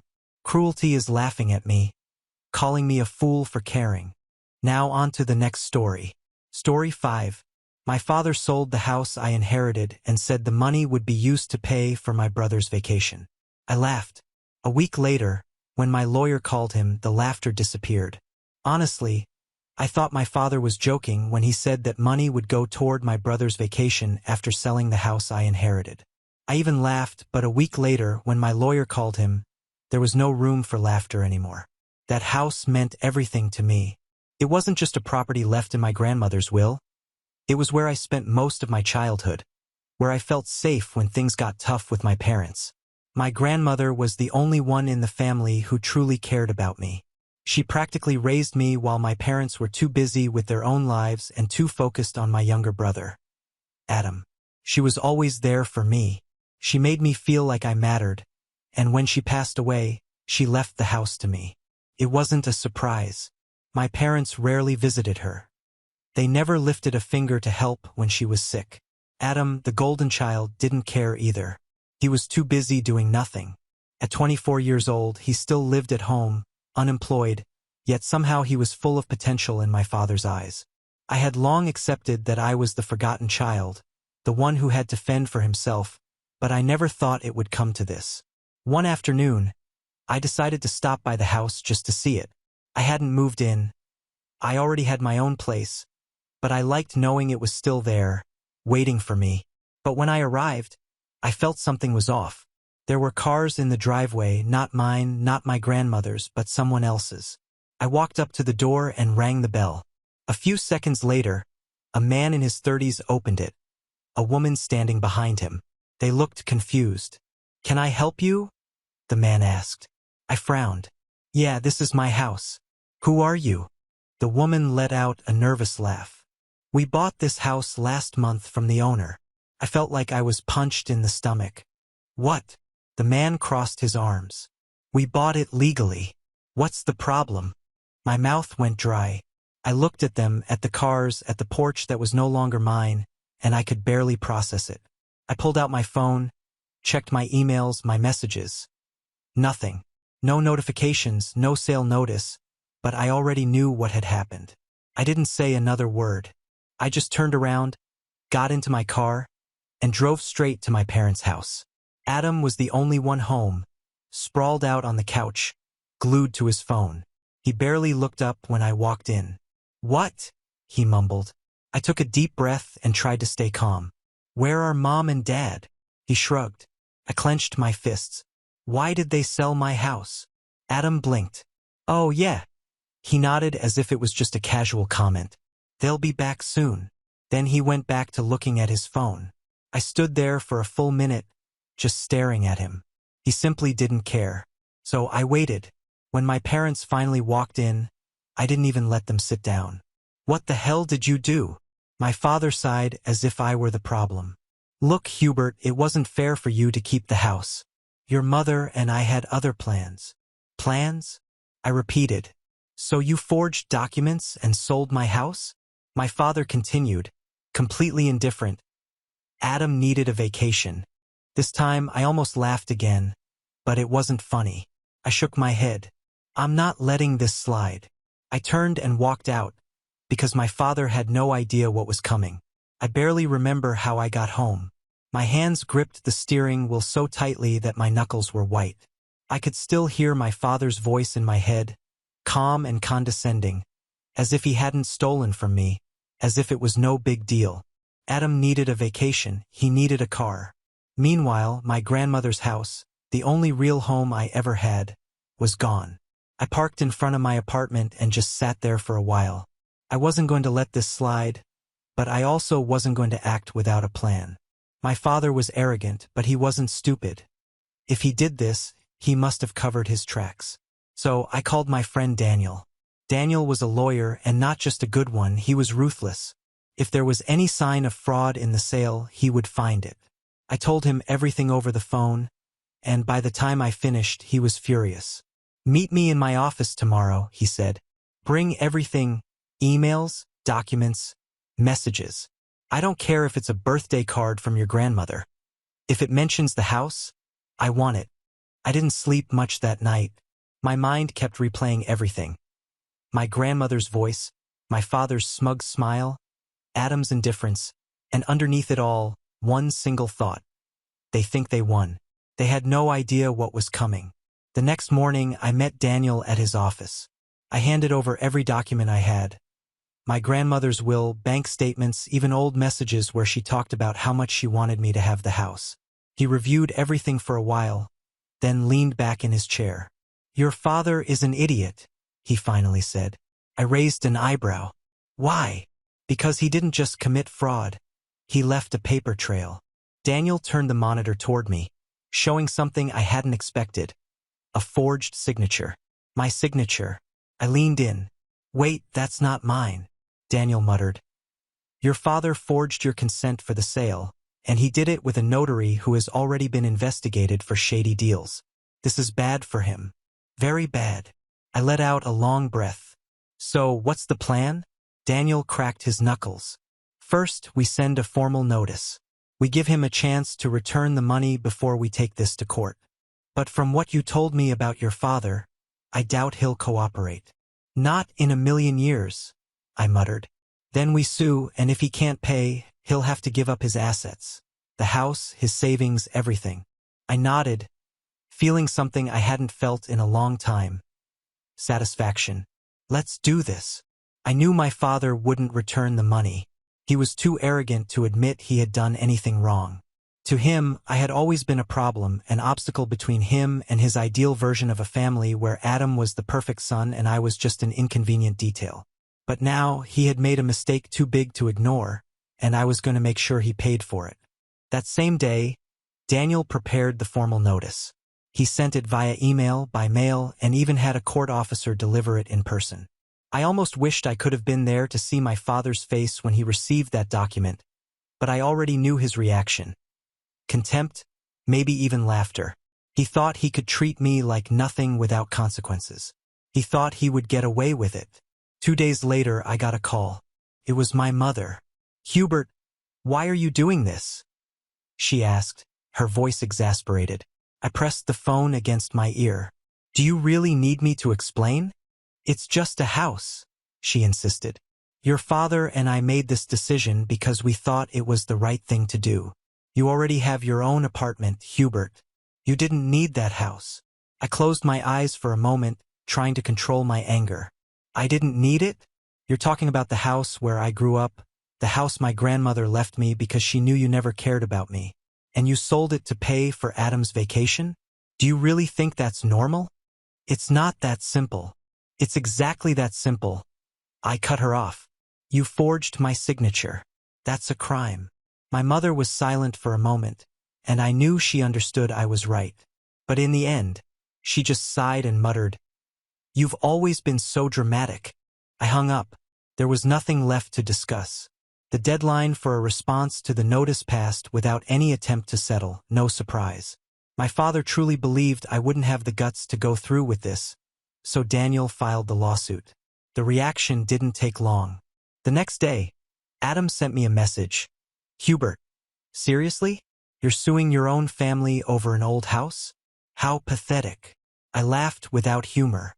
Adam, who had never had to fight for anything in his life, thought I was overreacting. He had no idea what it was like to have something that truly mattered stolen from you. I didn't reply. He didn't deserve an answer. But my father didn't stay silent. By the end of that week, Daniel received an email from his lawyer, a mediocre one probably, a family friend who had taken the case to try and intimidate us. The email read something like, "My client denies all accusations. The property was sold legally, and any attempt to contest the sale will be considered harassment and defamation." I showed the email to Daniel. He read it, rolled his eyes, and let out a laugh. "He's bluffing. If he were so confident, he would have already presented documents proving the sale was legitimate. But he can't because the signature is fake." So we moved forward with a lawsuit without a doubt. The following days were hell. My parents started telling the family that I was trying to destroy their lives. I received messages from uncles, cousins, even some acquaintances, telling me I was taking things too far. "It's just a house. He's your father. Family is more important than money." But no one asked why he did this to me. No one asked how I was dealing with it. To them, I was the villain. And then the bomb dropped. Daniel obtained a crucial document, the sale contract for the house with my forged signature. He requested a forensic analysis, and the result was obvious. The signature wasn't mine. My father hadn't just committed fraud. He had been incredibly sloppy about it. That was enough to make the case even more serious. Beyond the civil lawsuit, we now had evidence to open a criminal case against him. On the day of the first hearing, I saw my father in court for the first time since this all started. He sat next to his lawyer, looking bored, as if this was a waste of his time. My mother didn't show up. Neither did Adam. The judge began the session. My father's lawyer tried to argue that there was no concrete evidence of fraud. Daniel, without saying a word, simply handed over the documents analyzed by the expert. The judge glanced at them for a few seconds, then turned to my father. "Sir, can you explain why your son's signature appears to have been forged?" My father's face turned red. He started mumbling something about administrative errors and misunderstandings, but the judge wasn't buying it. The hearing ended with the court ordering a full review of all financial documents related to the sale. That meant that if my father was hiding something, and I knew he was, it wouldn't be long before they uncovered it. As we left the courthouse, he finally broke the silence and approached me. "Do you think you won anything?" he growled. "This won't end well for you, Hubert." I crossed my arms. "No, Dad. The one who always thought he could get away with everything is you. But that's over. He stared at me for a long moment, then walked away. That night, I sat in my apartment and let it all sink in. There was still a long road ahead, but for the first time in a long while, I felt like I was in control. 2 weeks later, we received the official notice. The court recognized the fraud and annulled the sale of the house. The property would be returned to me, and my father was ordered to pay me compensation. The best part? He didn't have the money. That meant he would have to sell his own house to pay what he owed. When that news reached him, I got one last message. Hubert, you destroyed your own family. I hope you're happy. I stared at the screen for a moment, then I smiled. I had never been happier. My father always believed he was untouchable. He had spent his entire life convinced that he could do whatever he wanted, that he would never have to face the consequences of his actions. But now he was cornered. I had already managed to get my house back, but fate had one more surprise for him. I heard the news a few days after winning the lawsuit. Daniel called me, and there was an amused tone in his voice, something rare for him. You won't believe this, he said. Tell me, I joked, sprawled out on my apartment couch. Daniel let out a short laugh. Not yet, but the buyers of your house just filed a lawsuit against him. I froze for a moment. What? They're demanding compensation. They claimed they were deceived, that your father sold them a property without the proper documentation, and now they've lost the house they legally bought. I let out a low chuckle. It wasn't a laugh of humor. It was pure relief. Finally, something fair in this world. Daniel continued, they have a solid case. Your father is going to have to pay them a significant amount. And does he have that kind of money? No. That single word was enough to make me smile. Genuinely smile, for the first time since this all started. When I returned to my house, to start organizing everything, I ran into the former buyers, the couple who had moved and was there gathering their belongings. For a moment, I felt a pang of guilt. I knew they weren't at fault for my father's fraud. They had simply bought the house without knowing the truth. But I also wasn't responsible for what happened. The woman was the first to approach me. You're the real owner, right? I nodded. She sighed, looking tired but not angry. Look, we just want you to know that we have nothing against you. We know you were just as deceived as we were. Her husband stepped closer, crossing his arms. Your father, on the other hand, I hope he rots in misery. I let out a short laugh. I can agree with that. They explained that they were suing my father for financial and emotional damages. They had spent a lot of money on the purchase, the move, and the renovations they had started, all for nothing. Now, they were left without a home and without the money they had invested. This isn't your fault, the man said. But someone has to pay. I nodded slowly. And he deserves every cent he has to pay. They grabbed the last of their boxes, said their goodbyes, and left. Even though we had never truly met before, I knew there was mutual respect between us. They didn't see me as the enemy, and I fully understood why they were suing my father. Now, with my house back, I could finally breathe. It felt strange being there after everything that had happened. I walked through the rooms, feeling the weight of every memory. The scent was still the same. The sound of the wind passing through the bedroom window was still familiar. It was as if the house had been waiting for me all along. I didn't regret anything. My entire family saw me as a traitor now. My mother hadn't called me since the last time we spoke. Adam, as expected, posted ridiculous indirect messages on social media, talking about how jealousy destroys families and how money can't buy love. I laughed when I saw that. The same guy who had lived his entire life off my parents, who had spent the money from the house that belonged to me on vacations, was now trying to act like the moral authority. But I didn't care. For years, I had been treated like I was disposable, like my presence was tolerated but never truly wanted. My grandmother was the only one who ever made me feel important, and her house was her last gift to me. My father tried to steal that from me. He tried to erase the only thing I had that truly mattered, and he failed. Now he was about to lose everything. His house would likely be sold to cover his debts. Adam would have nowhere to stay. My mother, who had always taken my father's side, would now have to choose between supporting him or letting him sink on his own. And me? I was fine. For the first time, I felt at peace. I didn't regret anything. If I could go back in time, I'd do it all over again. If I had to face my family in court once more, I wouldn't hesitate because I finally learned a lesson I should have understood a long time ago. Family means nothing when those people don't treat you like family, and I owed nothing to anyone. The news that my father would have to pay not only me but also the buyers was the final blow. He tried to appeal, tried to claim that everything had been a misunderstanding, even attempted to play the victim in front of the judge. But the truth was laid bare for everyone to see. He hadn't just committed fraud. He had deceived two parties at the same time, and in the end, justice was served. The final ruling determined that he had to pay significant compensation both to me and to the former buyers. The amount was far too high for him to cover with what he had, and as we expected, he was forced to sell his own house. It was a humiliating process. He tried to avoid it in every way possible, even considered putting the house in someone else's name to hide his assets. But Daniel was one step ahead and made sure that didn't happen.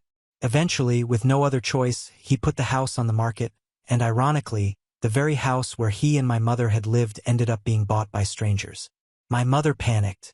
For the first time, she seemed to grasp the consequences of everything they had done. She tried calling me a few times, but I never answered. There was nothing left to say. When they finally moved out, my father was left with a small apartment in a much simpler neighborhood than the luxury he was used to. My mother went with him because, in the end, she had always been his accomplice.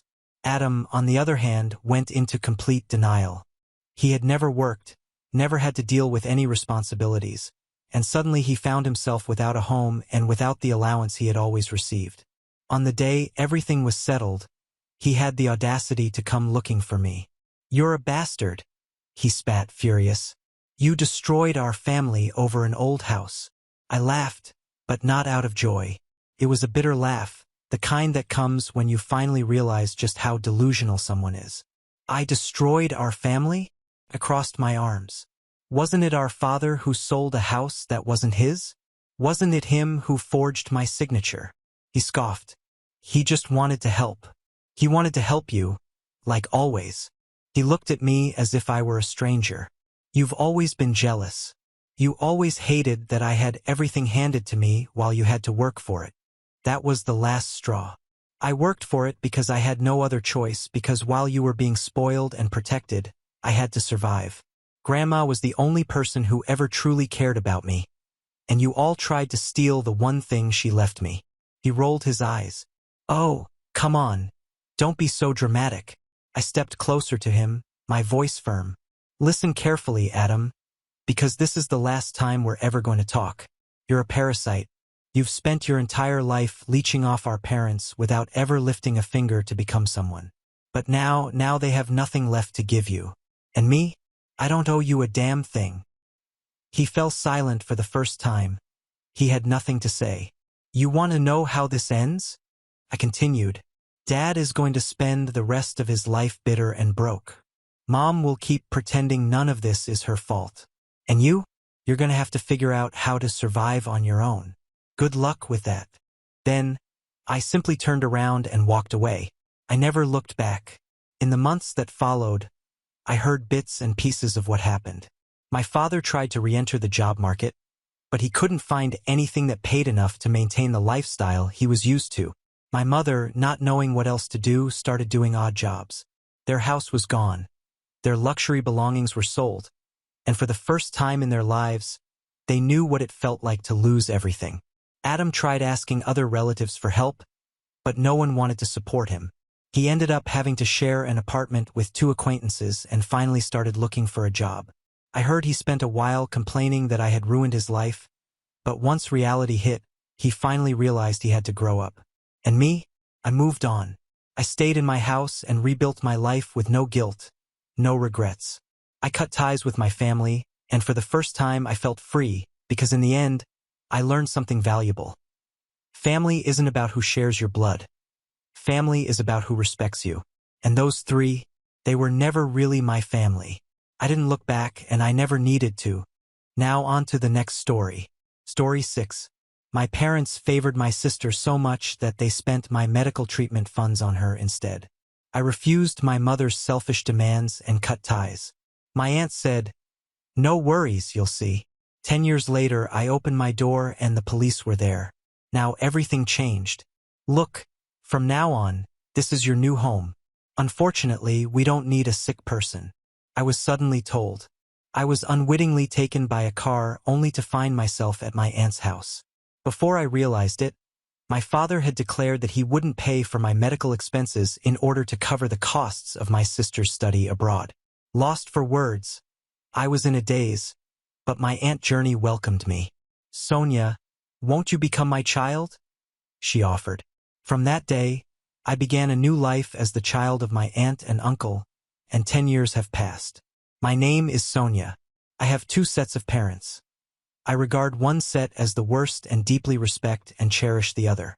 You might wonder why I have 2 sets of parents. It's because my illness complicated the bonds within my family. Since childhood, I had frequent unexplained seizures, constantly requiring attention. While the symptoms are somewhat controlled by medication, stress and fatigue make seizures more likely, which is why my parents strictly told me to avoid exercise. I was always a mere spectator during gym class and couldn't play with my friends freely. On the other hand, my younger sister, Noelle, who was 4 years younger than me, was energetic and talented, carrying all of our parents' expectations as she grew up. She was particularly passionate about basketball. In elementary school, she joined a local mini basketball club that was well regarded and her talent flourished. She later joined a famous sports club. Her skills improved remarkably, and in games, she always played as a starting member. As a representative, she led the team and actively competed with older players.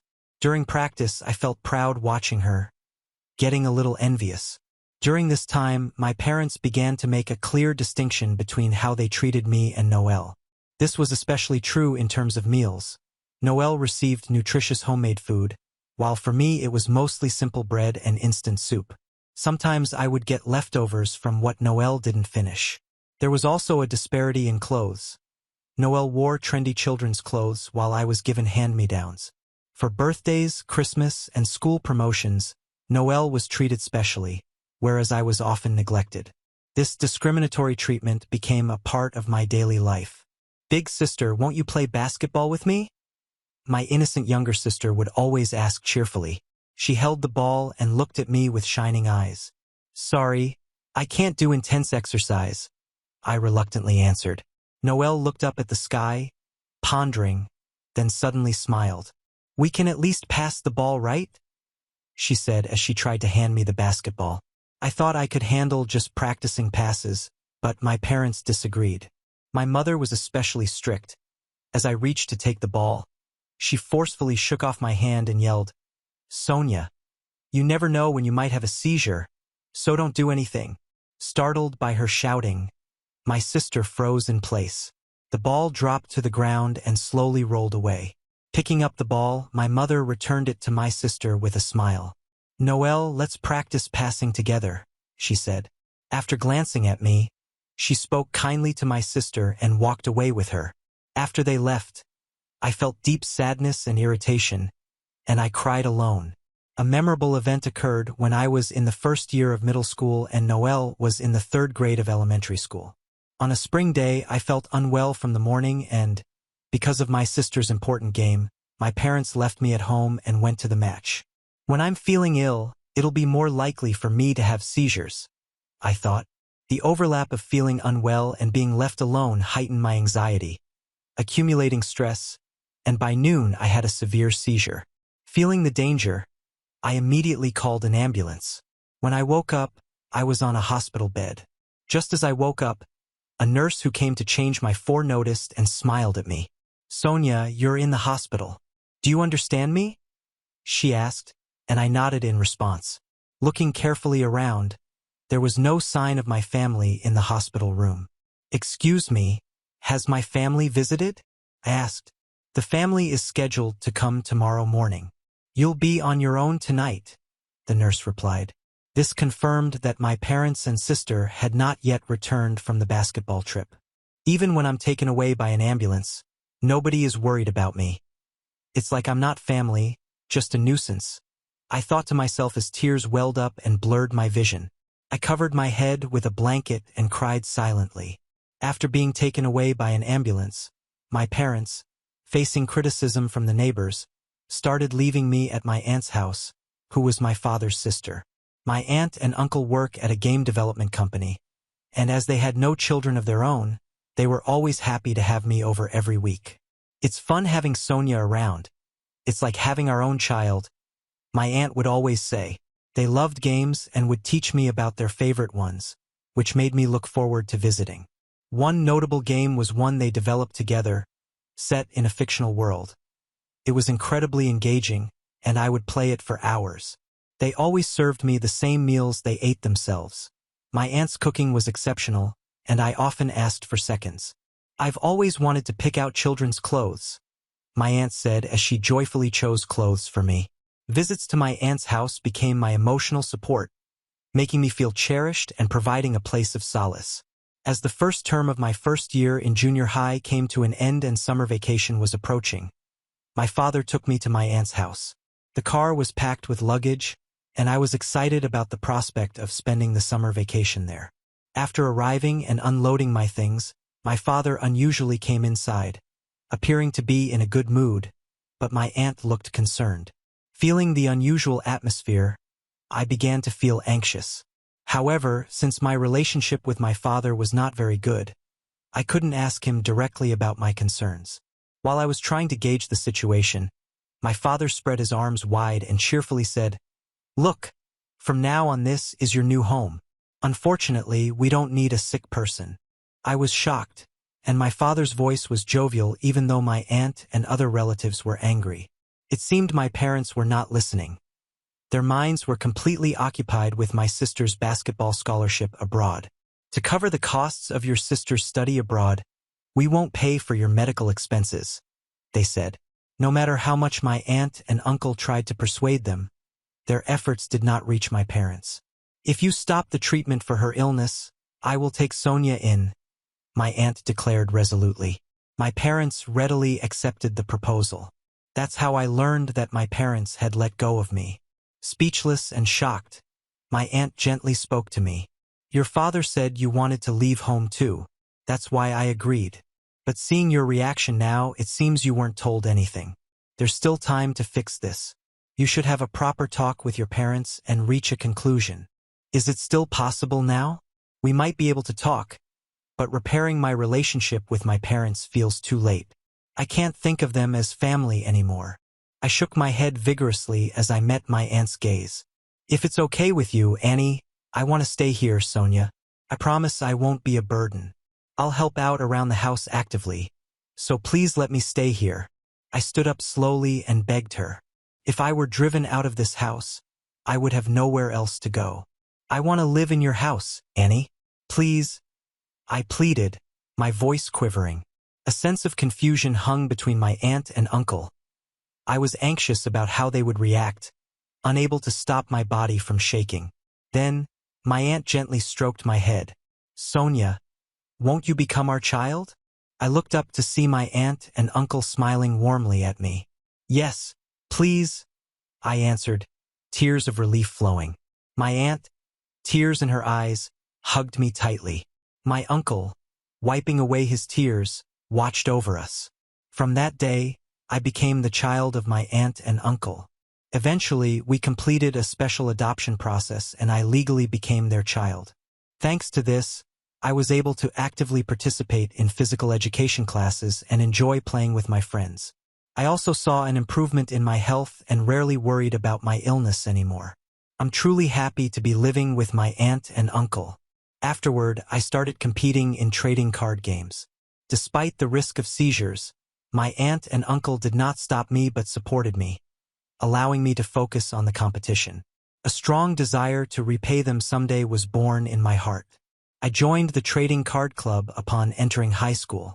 This school's trading card club is well known in the competitive trading card world. I was excited to grow and develop in such a stimulating environment, and I was happy to showcase my abilities. In my second year of high school, I won the national championship, surpassing other prestigious schools. Unable to contain my joy, I ran home that day to share the good news with my aunt and uncle. By then, the seizures from my illness had almost completely stopped.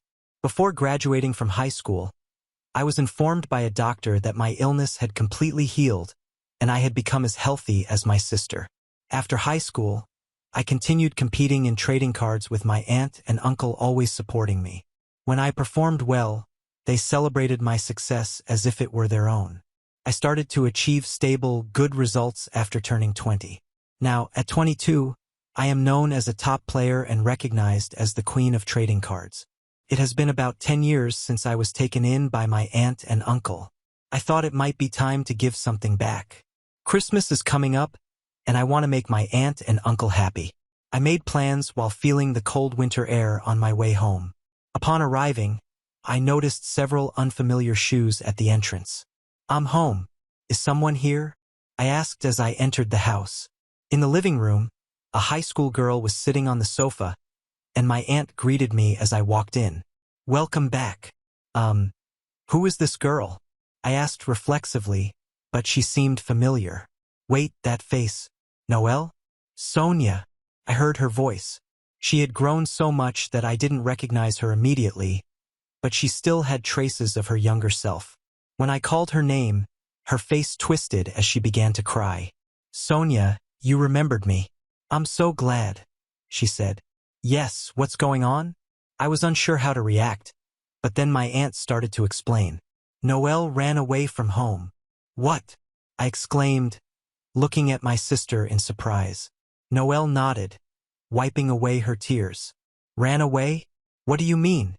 "Sonia, help me," Noelle said with a trembling voice. Then she began to tell me about what had happened at home. It seems that my father driving me out of the home was a huge shock for her. Noelle had pleaded with our parents, crying, "I'll quit basketball. Just let big sis come home." However, our father harshly scolded her.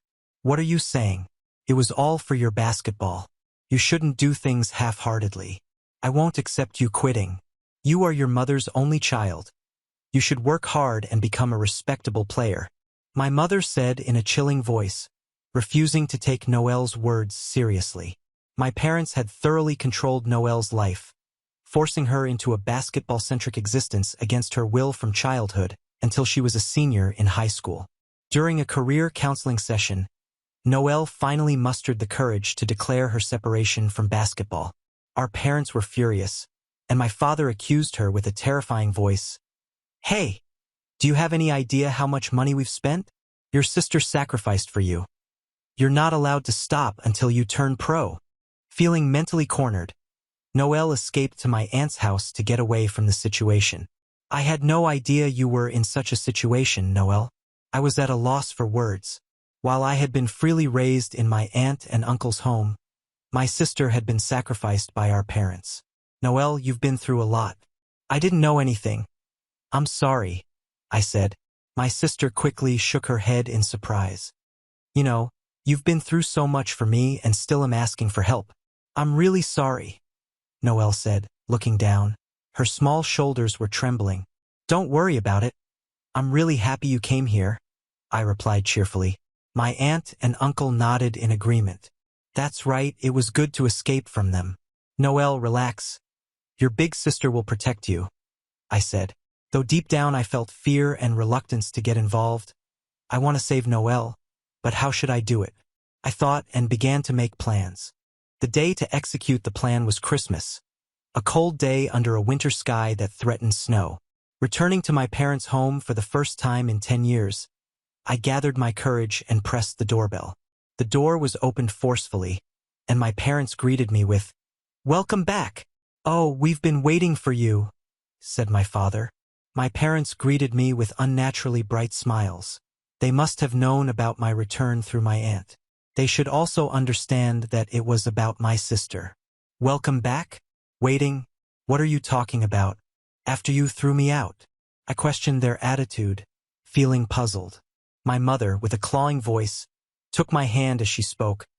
"Come on, it's cold. Let's go inside." "No, it's fine here. I'm busy and can't stay long," I replied shortly, and their faces clouded over for a moment before they quickly put on forced smiles again. Then they began to speak loudly in an unnatural way. My parents kept those forced smiles on their faces, insisting that I step inside the house. They exchanged glances, clearly uncomfortable, while I stood firm at the doorway, refusing to take a single step forward. Look, Sonia, we know what we did in the past was harsh, but you're a daughter, aren't you? My father said, trying to soften his voice, though it sounded fake coming from him. And now that you're such a famous player, don't you think it would be good to start fresh? To work together? I furrowed my brow, unable to believe what I was hearing. They were acting as if nothing had happened, as if the last 10 years of abandonment and neglect were just minor details. Work together? I repeated, my voice dripping with disbelief. You really think you can just show up and pretend to care about me after you threw me away? My mother sidestepped closer with an expression that tried to seem affectionate, but her eyes betrayed a cold, calculating glint. Sweetheart, we know we made mistakes, but people change and well, you're a champion now, right? She glanced over at my father as if seeking his support. Just imagine what we could accomplish together. The recognition you've earned. It's everything we ever wanted for Noelle.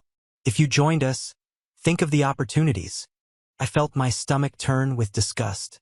They didn't care about me. They didn't want a real reconciliation. They wanted to cash in on the reputation I had built with my hard work, while they had ignored me completely. You mean you want to use me? That's what you really mean, isn't it? I asked, my voice bitter, barely able to contain my anger. Did you not hear a single word Noelle said? She was suffering while you pressured her, and even now you only think about yourselves. My father stepped forward, the smile dropping from his face, replaced by a stern expression. That's not how things work, Sonia. You owe us. We made sacrifices for you, for your treatment in the beginning, until we realized Noelle's future was more promising. Now it's your turn to repay us. His voice took on a harder edge, his arms crossed as if asserting his authority. Don't you think you've enjoyed enough of this free time with your aunt and uncle? I felt my blood boil with rage. The coldness and manipulation in his words made me want to scream. Instead, I tried to keep my voice steady, but it came out shaking with anger. Free time? You abandoned me. You dumped me on my aunt and uncle while you focused everything on Noelle.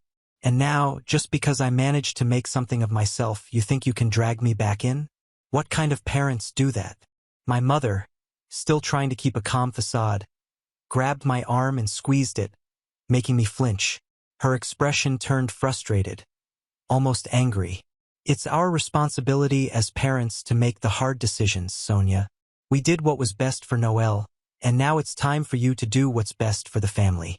We invested so much in her, but now you have a chance to help us. Don't be ungrateful. That word, ungrateful, hit me like a punch to the gut. It felt like every attempt they made to manipulate me was a knife twisting deeper. I'm not ungrateful. I spat back, my words full of pain. I'm someone who finally found a real home away from you. You have no right to demand anything from me after everything you've done. I don't owe you anything. My mother's forced smile finally faded, replaced by a sneer. Sonia, do you think you can just discard us? You don't understand your responsibilities. Without us, you would have gotten nowhere. I laughed, a bitter, hollow laugh, because the irony was impossible to ignore. You really think you helped me in any way? You did nothing but use me as an excuse to focus all your efforts on Noelle. I made it on my own with my aunt and uncle's help, and you know what? I'm the champion you never deserved. I turned to leave, but my father's voice stopped me, darker than before. If you walk away now, don't think we'll make things easy for Noelle. She only came back to you because she had nowhere else to turn. We still have the final say over her. His threat hit me like a low blow. I turned back to face them, feeling the fury bubbling up inside me. You still think you can control Noelle? That you can use her to manipulate me? You really are despicable. My mother, realizing she couldn't win me over with words, tried one last tactic. Sonia, dear, there's still time to change all of this.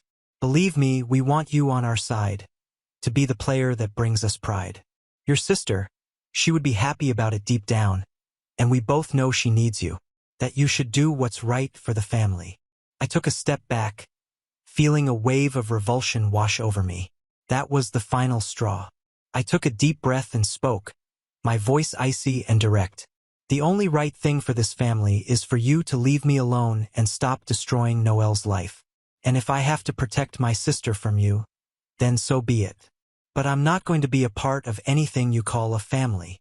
I turned and walked away, ignoring their last desperate attempts to call me back. My mind was made up, and I knew that now the battle to free Noelle from their clutches had only just begun. But one thing was certain.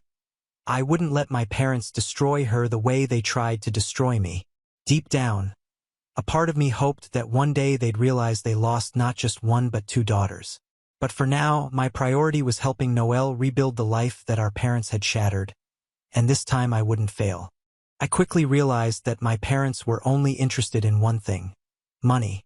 From the moment I stepped into their house that day, every word, every forced smile, had been a thinly veiled attempt to exploit my success and fame for their own benefit. They didn't want a true reconciliation, and they certainly weren't concerned about Noelle's well-being. She was just another pawn in their game, just as I had been for years, and that was something I couldn't allow anymore. So, I made a decision that would change everything. I would fight for Noelle's custody. I knew I had the means to support my sister. I was independent, financially stable thanks to my achievements in the trading card game world, and most importantly, I wanted to give Noelle the freedom she had never had under our parents' control. I spoke with my aunt and uncle, and they agreed to support me. We hired a skilled lawyer and filed for adoption so that Noelle could legally become my responsibility. Of course, when my parents received the notice, they were furious. They tried to intimidate me, claiming that I would never win, that they were the biological parents, and that the court would take their side. But I was determined. Throughout the process, I presented evidence of the neglect I had suffered in the past, along with Noelle's testimony about how she was forced to pursue a life centered around basketball against her will. My parents tried to argue that they had made sacrifices to raise champions, but the documents we gathered, along with testimonies from my aunt and former neighbors, painted a clear picture of emotional abuse and neglect. After months of hearings and tension, the verdict day finally arrived. The judge, after reviewing everything, ruled that my parents would lose custody of Noelle. I would become her legal guardian. The look on their faces when they heard the decision was one of pure rage and frustration. My father even tried to approach me in the courtroom, but security intervened before he could do anything. But I knew that this wouldn't be the end. My parents were vengeful and obsessed with controlling Noelle. So, right after gaining custody, I filed for a restraining order to keep them away from us, and to my surprise, it was granted without much difficulty. The court recognized the risk they posed to Noelle's emotional and physical well-being, and they were barred from coming near us under any circumstances. In the following months, their attempts to contact Noelle were thwarted. They tried to arrange encounters in public places, but with a restraining order in place, any attempt they made to get close was immediately shut down. Gradually, they began to realize they had no more power over us. Over time, Noelle started to rediscover herself. She decided she no longer wanted anything to do with basketball. The constant pressure from our parents had destroyed any passion she might have once had for the sport. Instead, she found a new path, becoming a digital influencer, sharing her story and helping others who had faced similar pressure from their families. She found her voice on social media and, surprisingly, started making good money doing it: sponsorships, partnerships, awareness campaigns. It was everything she had always wanted, but without our parents' shadow looming over her. Slowly, she became a role model for her followers, inspiring thousands to take control of their own lives and not let others dictate their paths. I felt so proud to see the light back in her eyes, to see her building something that was truly hers without anyone else's demands. Together, we finally felt like a real family. The nights of tears and fear were replaced by smiles and plans for the future. Meanwhile, our parents continued to curse us from afar. They couldn't accept that we were finally free, that Noelle had found her own way, and that, ironically, she was far more successful than they could have ever imagined. To them, it was unfair that we had managed to thrive without them, that we had rebuilt our lives away from their control. But the truth was, the only thing that had been unfair was everything they had put us through for so many years. And now, it didn't matter what they thought or said. We were finally free, protected by a legal distance they could never cross. And I knew that whatever the future held, it would be a future that we chose for ourselves. No more impositions, no more manipulation, and most importantly, no more of them. Now on to the next story. Story 7. My name's Aiden. I'm 32, single, no kids. And apparently, according to my family, the helper type, not the heir, not the legacy, not the golden child, just the guy who keeps the lights on. It all really began unraveling last Sunday. The whole family was gathered at my parents' place for dinner. The same mismatched chairs around the table, the same overcooked roast chicken. The same way they always acted like I'd just be there, quiet, predictable, dependable. My brother Caleb was in fine form as usual, loud, full of himself, spinning some story about how hard it was to get time off from the firm, even though everyone knew he worked remote and took more vacations than meetings. But still, my parents hung on every word like he was the second coming of Elon Musk. We were halfway through dessert, store-bought pie, my treat, of course, when my dad casually leaned back in his chair, wiped his mouth with a paper napkin and said, "By the way, we updated the will last week. Everything's going to Caleb." Just like that. No lead-up, no explanation, like he was mentioning the weather. I blinked. Everything? Dad nodded. It just makes sense. He's the one carrying the family name. You're not married. No kids. You understand.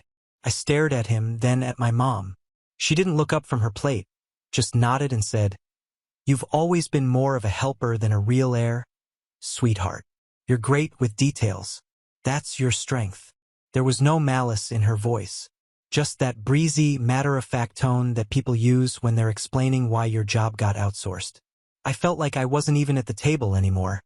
Like I was just some background staffer taking notes at a board meeting about my own life. Nobody mentioned how I'd quietly stepped in last month to cover their mortgage payment when they were between checks. Nobody brought up the $2,000 I dropped on repairs when Caleb's transmission blew out and he forgot his wallet. Or the way I've been paying their car insurance every month for over a year now because it's just temporary.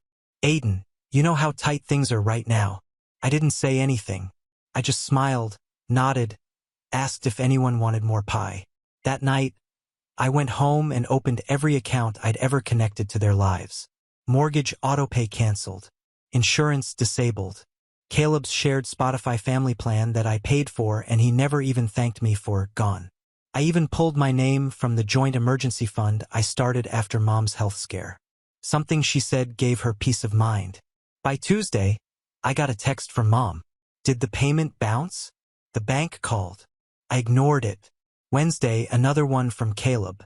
Dude, did you cancel the car insurance? Still ignored it. Thursday, my dad sent an email with the subject line, "Important," and no greeting. Just a screenshot of their overdue electric bill and a note that said, "This needs to be handled ASAP." By Friday morning, Caleb called me 3 times, then texted, "Power's out. Dad's losing it. You better answer." I didn't. Not out of spite. Not entirely, anyway. See, for most of my life, I didn't mind being the helper. I liked making things easier for the people I loved. I was good at handling problems, staying calm, thinking ahead. But somewhere along the line, that turned into being invisible, into being expected. They leaned on me so hard they forgot I was a person. Forgot I had limits, that I could get tired, too. And when I finally heard what they really thought, that I was just the supporting character in their golden boy's legacy, it was like something cracked clean open inside me. Not anger, not at first, just this eerie calm, the kind you get before a storm, like realizing you've been holding your breath for 10 years and finally letting it out. So no, I didn't pick up. I let the silence speak for me. And by the time Saturday rolled around, they weren't just trying to reach me. They were scrambling. That morning, I got a message from my aunt, one of the few relatives who actually treats me like a person. "Just got off the phone with your mom. She's in tears.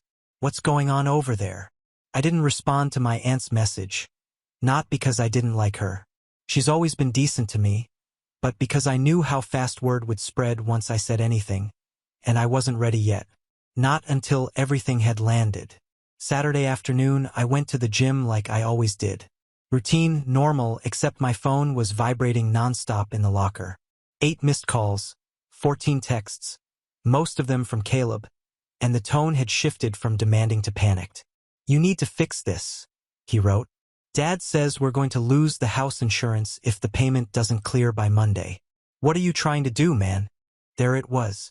Not "can we talk" or "I'm sorry," just more commands. Still treating me like the family IT department, financial advisor, and janitor rolled into one. I showered.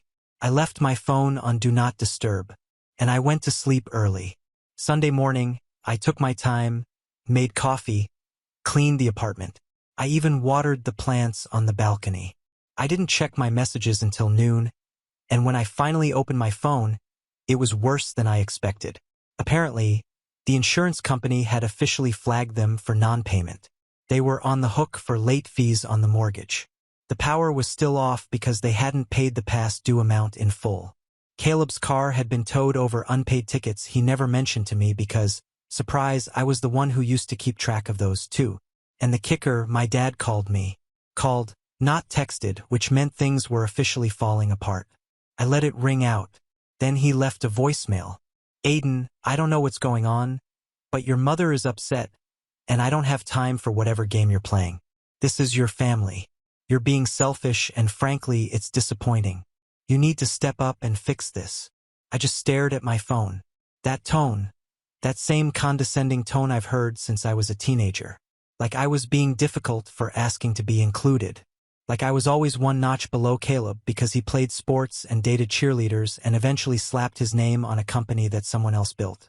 And then it hit me. He didn't even see me. He didn't say what happened or can we talk. He didn't ask why I was hurting. Just told me to fix what I broke. Like I was the power grid. Like I was the one malfunctioning. I saved the voicemail, not to hold it over him, just as a reminder. Because in that moment, something inside me settled. This wasn't going to be a quick revenge story. This was going to be a complete reset. I didn't want apologies. I didn't want a seat at their table anymore. I was building my own, but I wanted them to feel the gap I left behind. To finally understand that the helper was the foundation. That all the things they took for granted, every silent solution, every quietly covered bill, every fixed problem before it reached them, came from me. And now it was gone. Sunday evening, I got a text from my mom. "I don't know what's happening, but your father is furious and Caleb is stressed. Please just tell me what this is about." I typed out a message, paused, deleted it. Instead, I sent a screenshot of the update email Caleb forwarded to me months ago when he thought it was funny. His message back then had just said, "LOL. Guess I win." I sent that screenshot with no caption. Then I turned off my phone. On Monday, the real fallout started. Their internet provider removed service for non-payment. Caleb's company credit card was declined while trying to book a flight. My mom called me again. I let it ring. I knew what was coming next. A house of cards only looked stable until the wind hits it. And I was done being the glue. But I wasn't done yet. Because while they were busy putting out fires, they hadn't even realized the biggest one was still on the way. It had to do with the house, the deed, and a quiet little detail they never paid attention to because they assumed the helper didn't read the fine print. But I always did, always. And now they were going to learn what it felt like to be left out. The house they lived in, the one I bailed out more times than I could count, had a history. It was my grandparents' house originally. When they passed, my dad inherited it. But at the time, they were drowning in medical debt and had maxed out almost every credit line they had just keeping afloat. I was 25 when I stepped in. I just landed my first real job with a salary that felt enormous at the time. I didn't hesitate. I offered to help refinance the house under better terms. What they didn't realize, or maybe they did and just forgot, was that when we finalized the deal, I became a partial owner. Not a cosigner, not a guarantor, a co-owner. They were so relieved, so grateful when I showed up with my suit, jacket, and pen at the closing table. My dad even clapped me on the back and said, "Look at our responsible one, always coming through." And then they never brought it up again.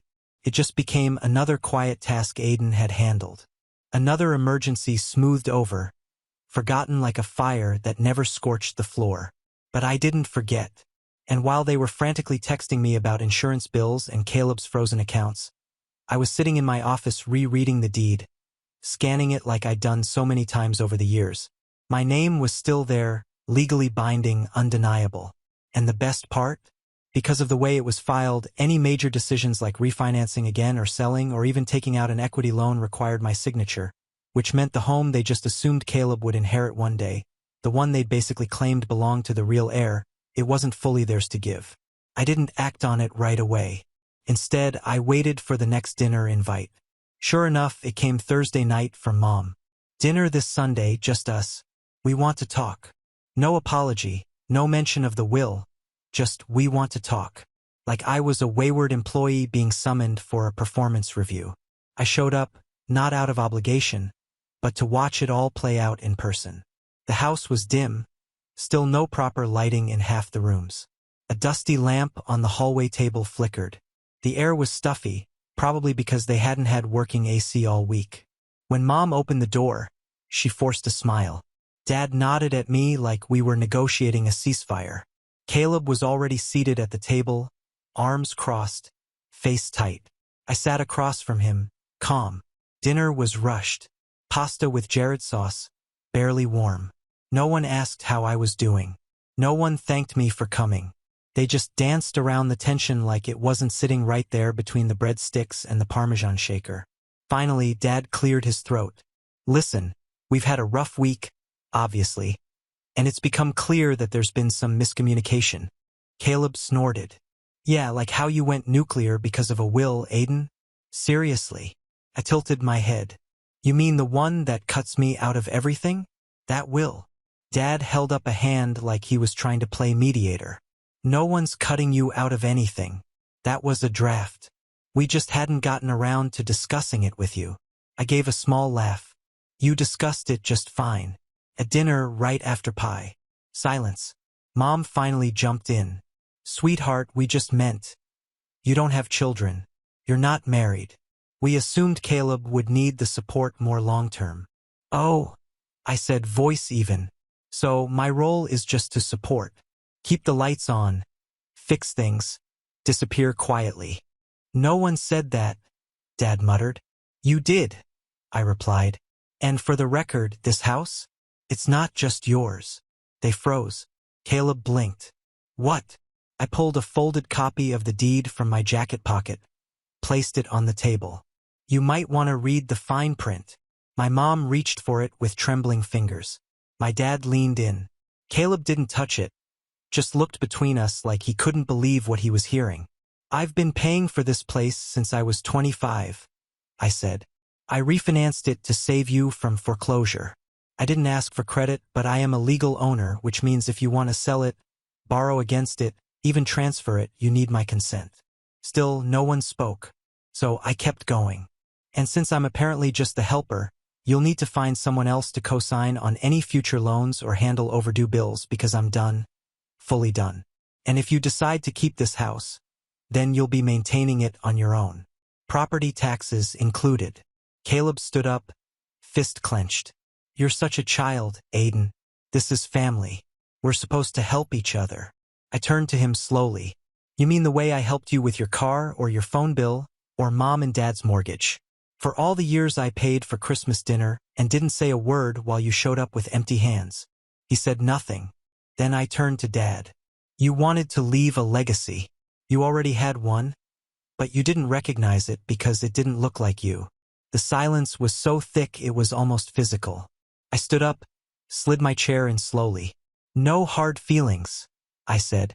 I just finally realized I'm not part of this family the way you all are with each other, and I'm done pretending I am. I walked toward the door, my footsteps the only sound in the room. And just as I reached for the handle, I heard my mom's voice, small, cracking. Aiden, what are you going to do?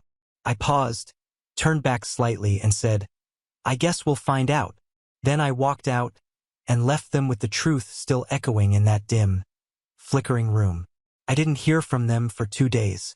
After that dinner, I figured one of them, probably Mom, would call with some emotional plea. Or maybe Caleb would send a long, condescending text trying to clear the air. But nothing came. And that silence told me everything I needed to know. They were still trying to decide how much of what I said was a bluff, how much control I really had. They'd spent years seeing me as the background player, the assistant, the extra, the guy behind the curtain keeping everything stitched together.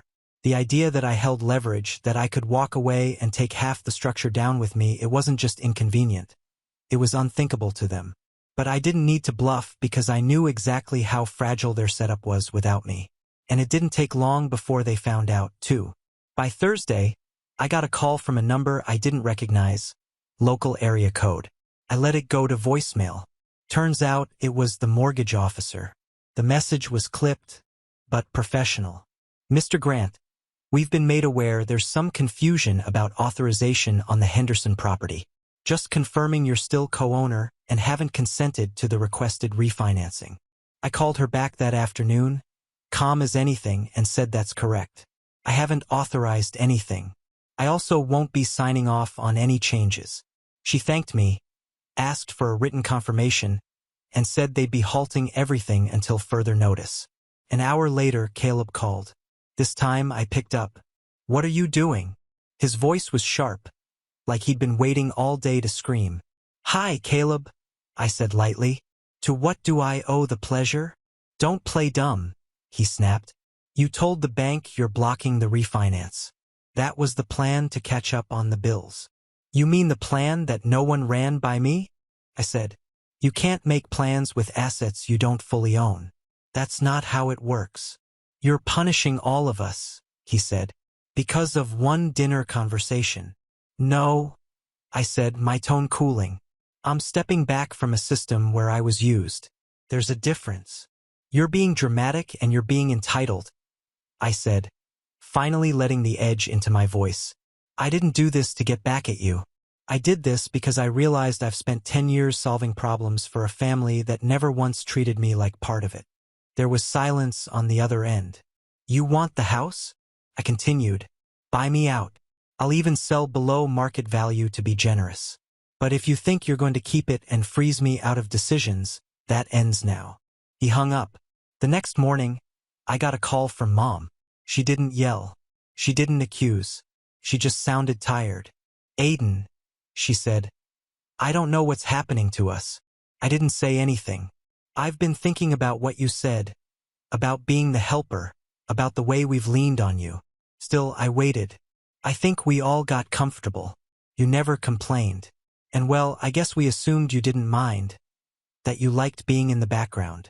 "I didn't mind helping," I said, "but I never signed up to be invisible." Her voice cracked. "You're not invisible." "Yes, I am," I said softly. "You just don't notice until something breaks." She didn't argue. That silence said more than any apology could have. Then she asked, "What do you want us to do?" And that's when I realized for the first time they were actually listening. Not deflecting, not minimizing, listening. So I told her the truth. "I want boundaries," I said. "Clear ones. No more calls about bills. No more requests to bail someone out. If I help, it's because I choose to, not because I'm expected to." She was quiet. "And the will," I added. "It's your choice what you do with your estate. But don't insult me by pretending I was never part of the legacy. If you're writing me out, be honest. If not, fix it." She promised they'd talk, and for the first time I actually believed her. Weeks passed. I didn't rush back into things. I didn't start paying bills again or answering every message. I went about my life, focused on work, reconnected with friends I'd neglected because I was always busy putting out family fires. I even took a solo trip to Lisbon. First vacation in years where I didn't have to check my email for someone else's emergencies. Then, in early spring, I got a certified letter from the family's attorney. Inside was a copy of the revised will. It was simple, split evenly between Caleb and me. No favoritism, no qualifiers, just fairness. Attached was a handwritten note from Dad. "Aiden, we were wrong. I was wrong. You've done more for this family than any of us have acknowledged.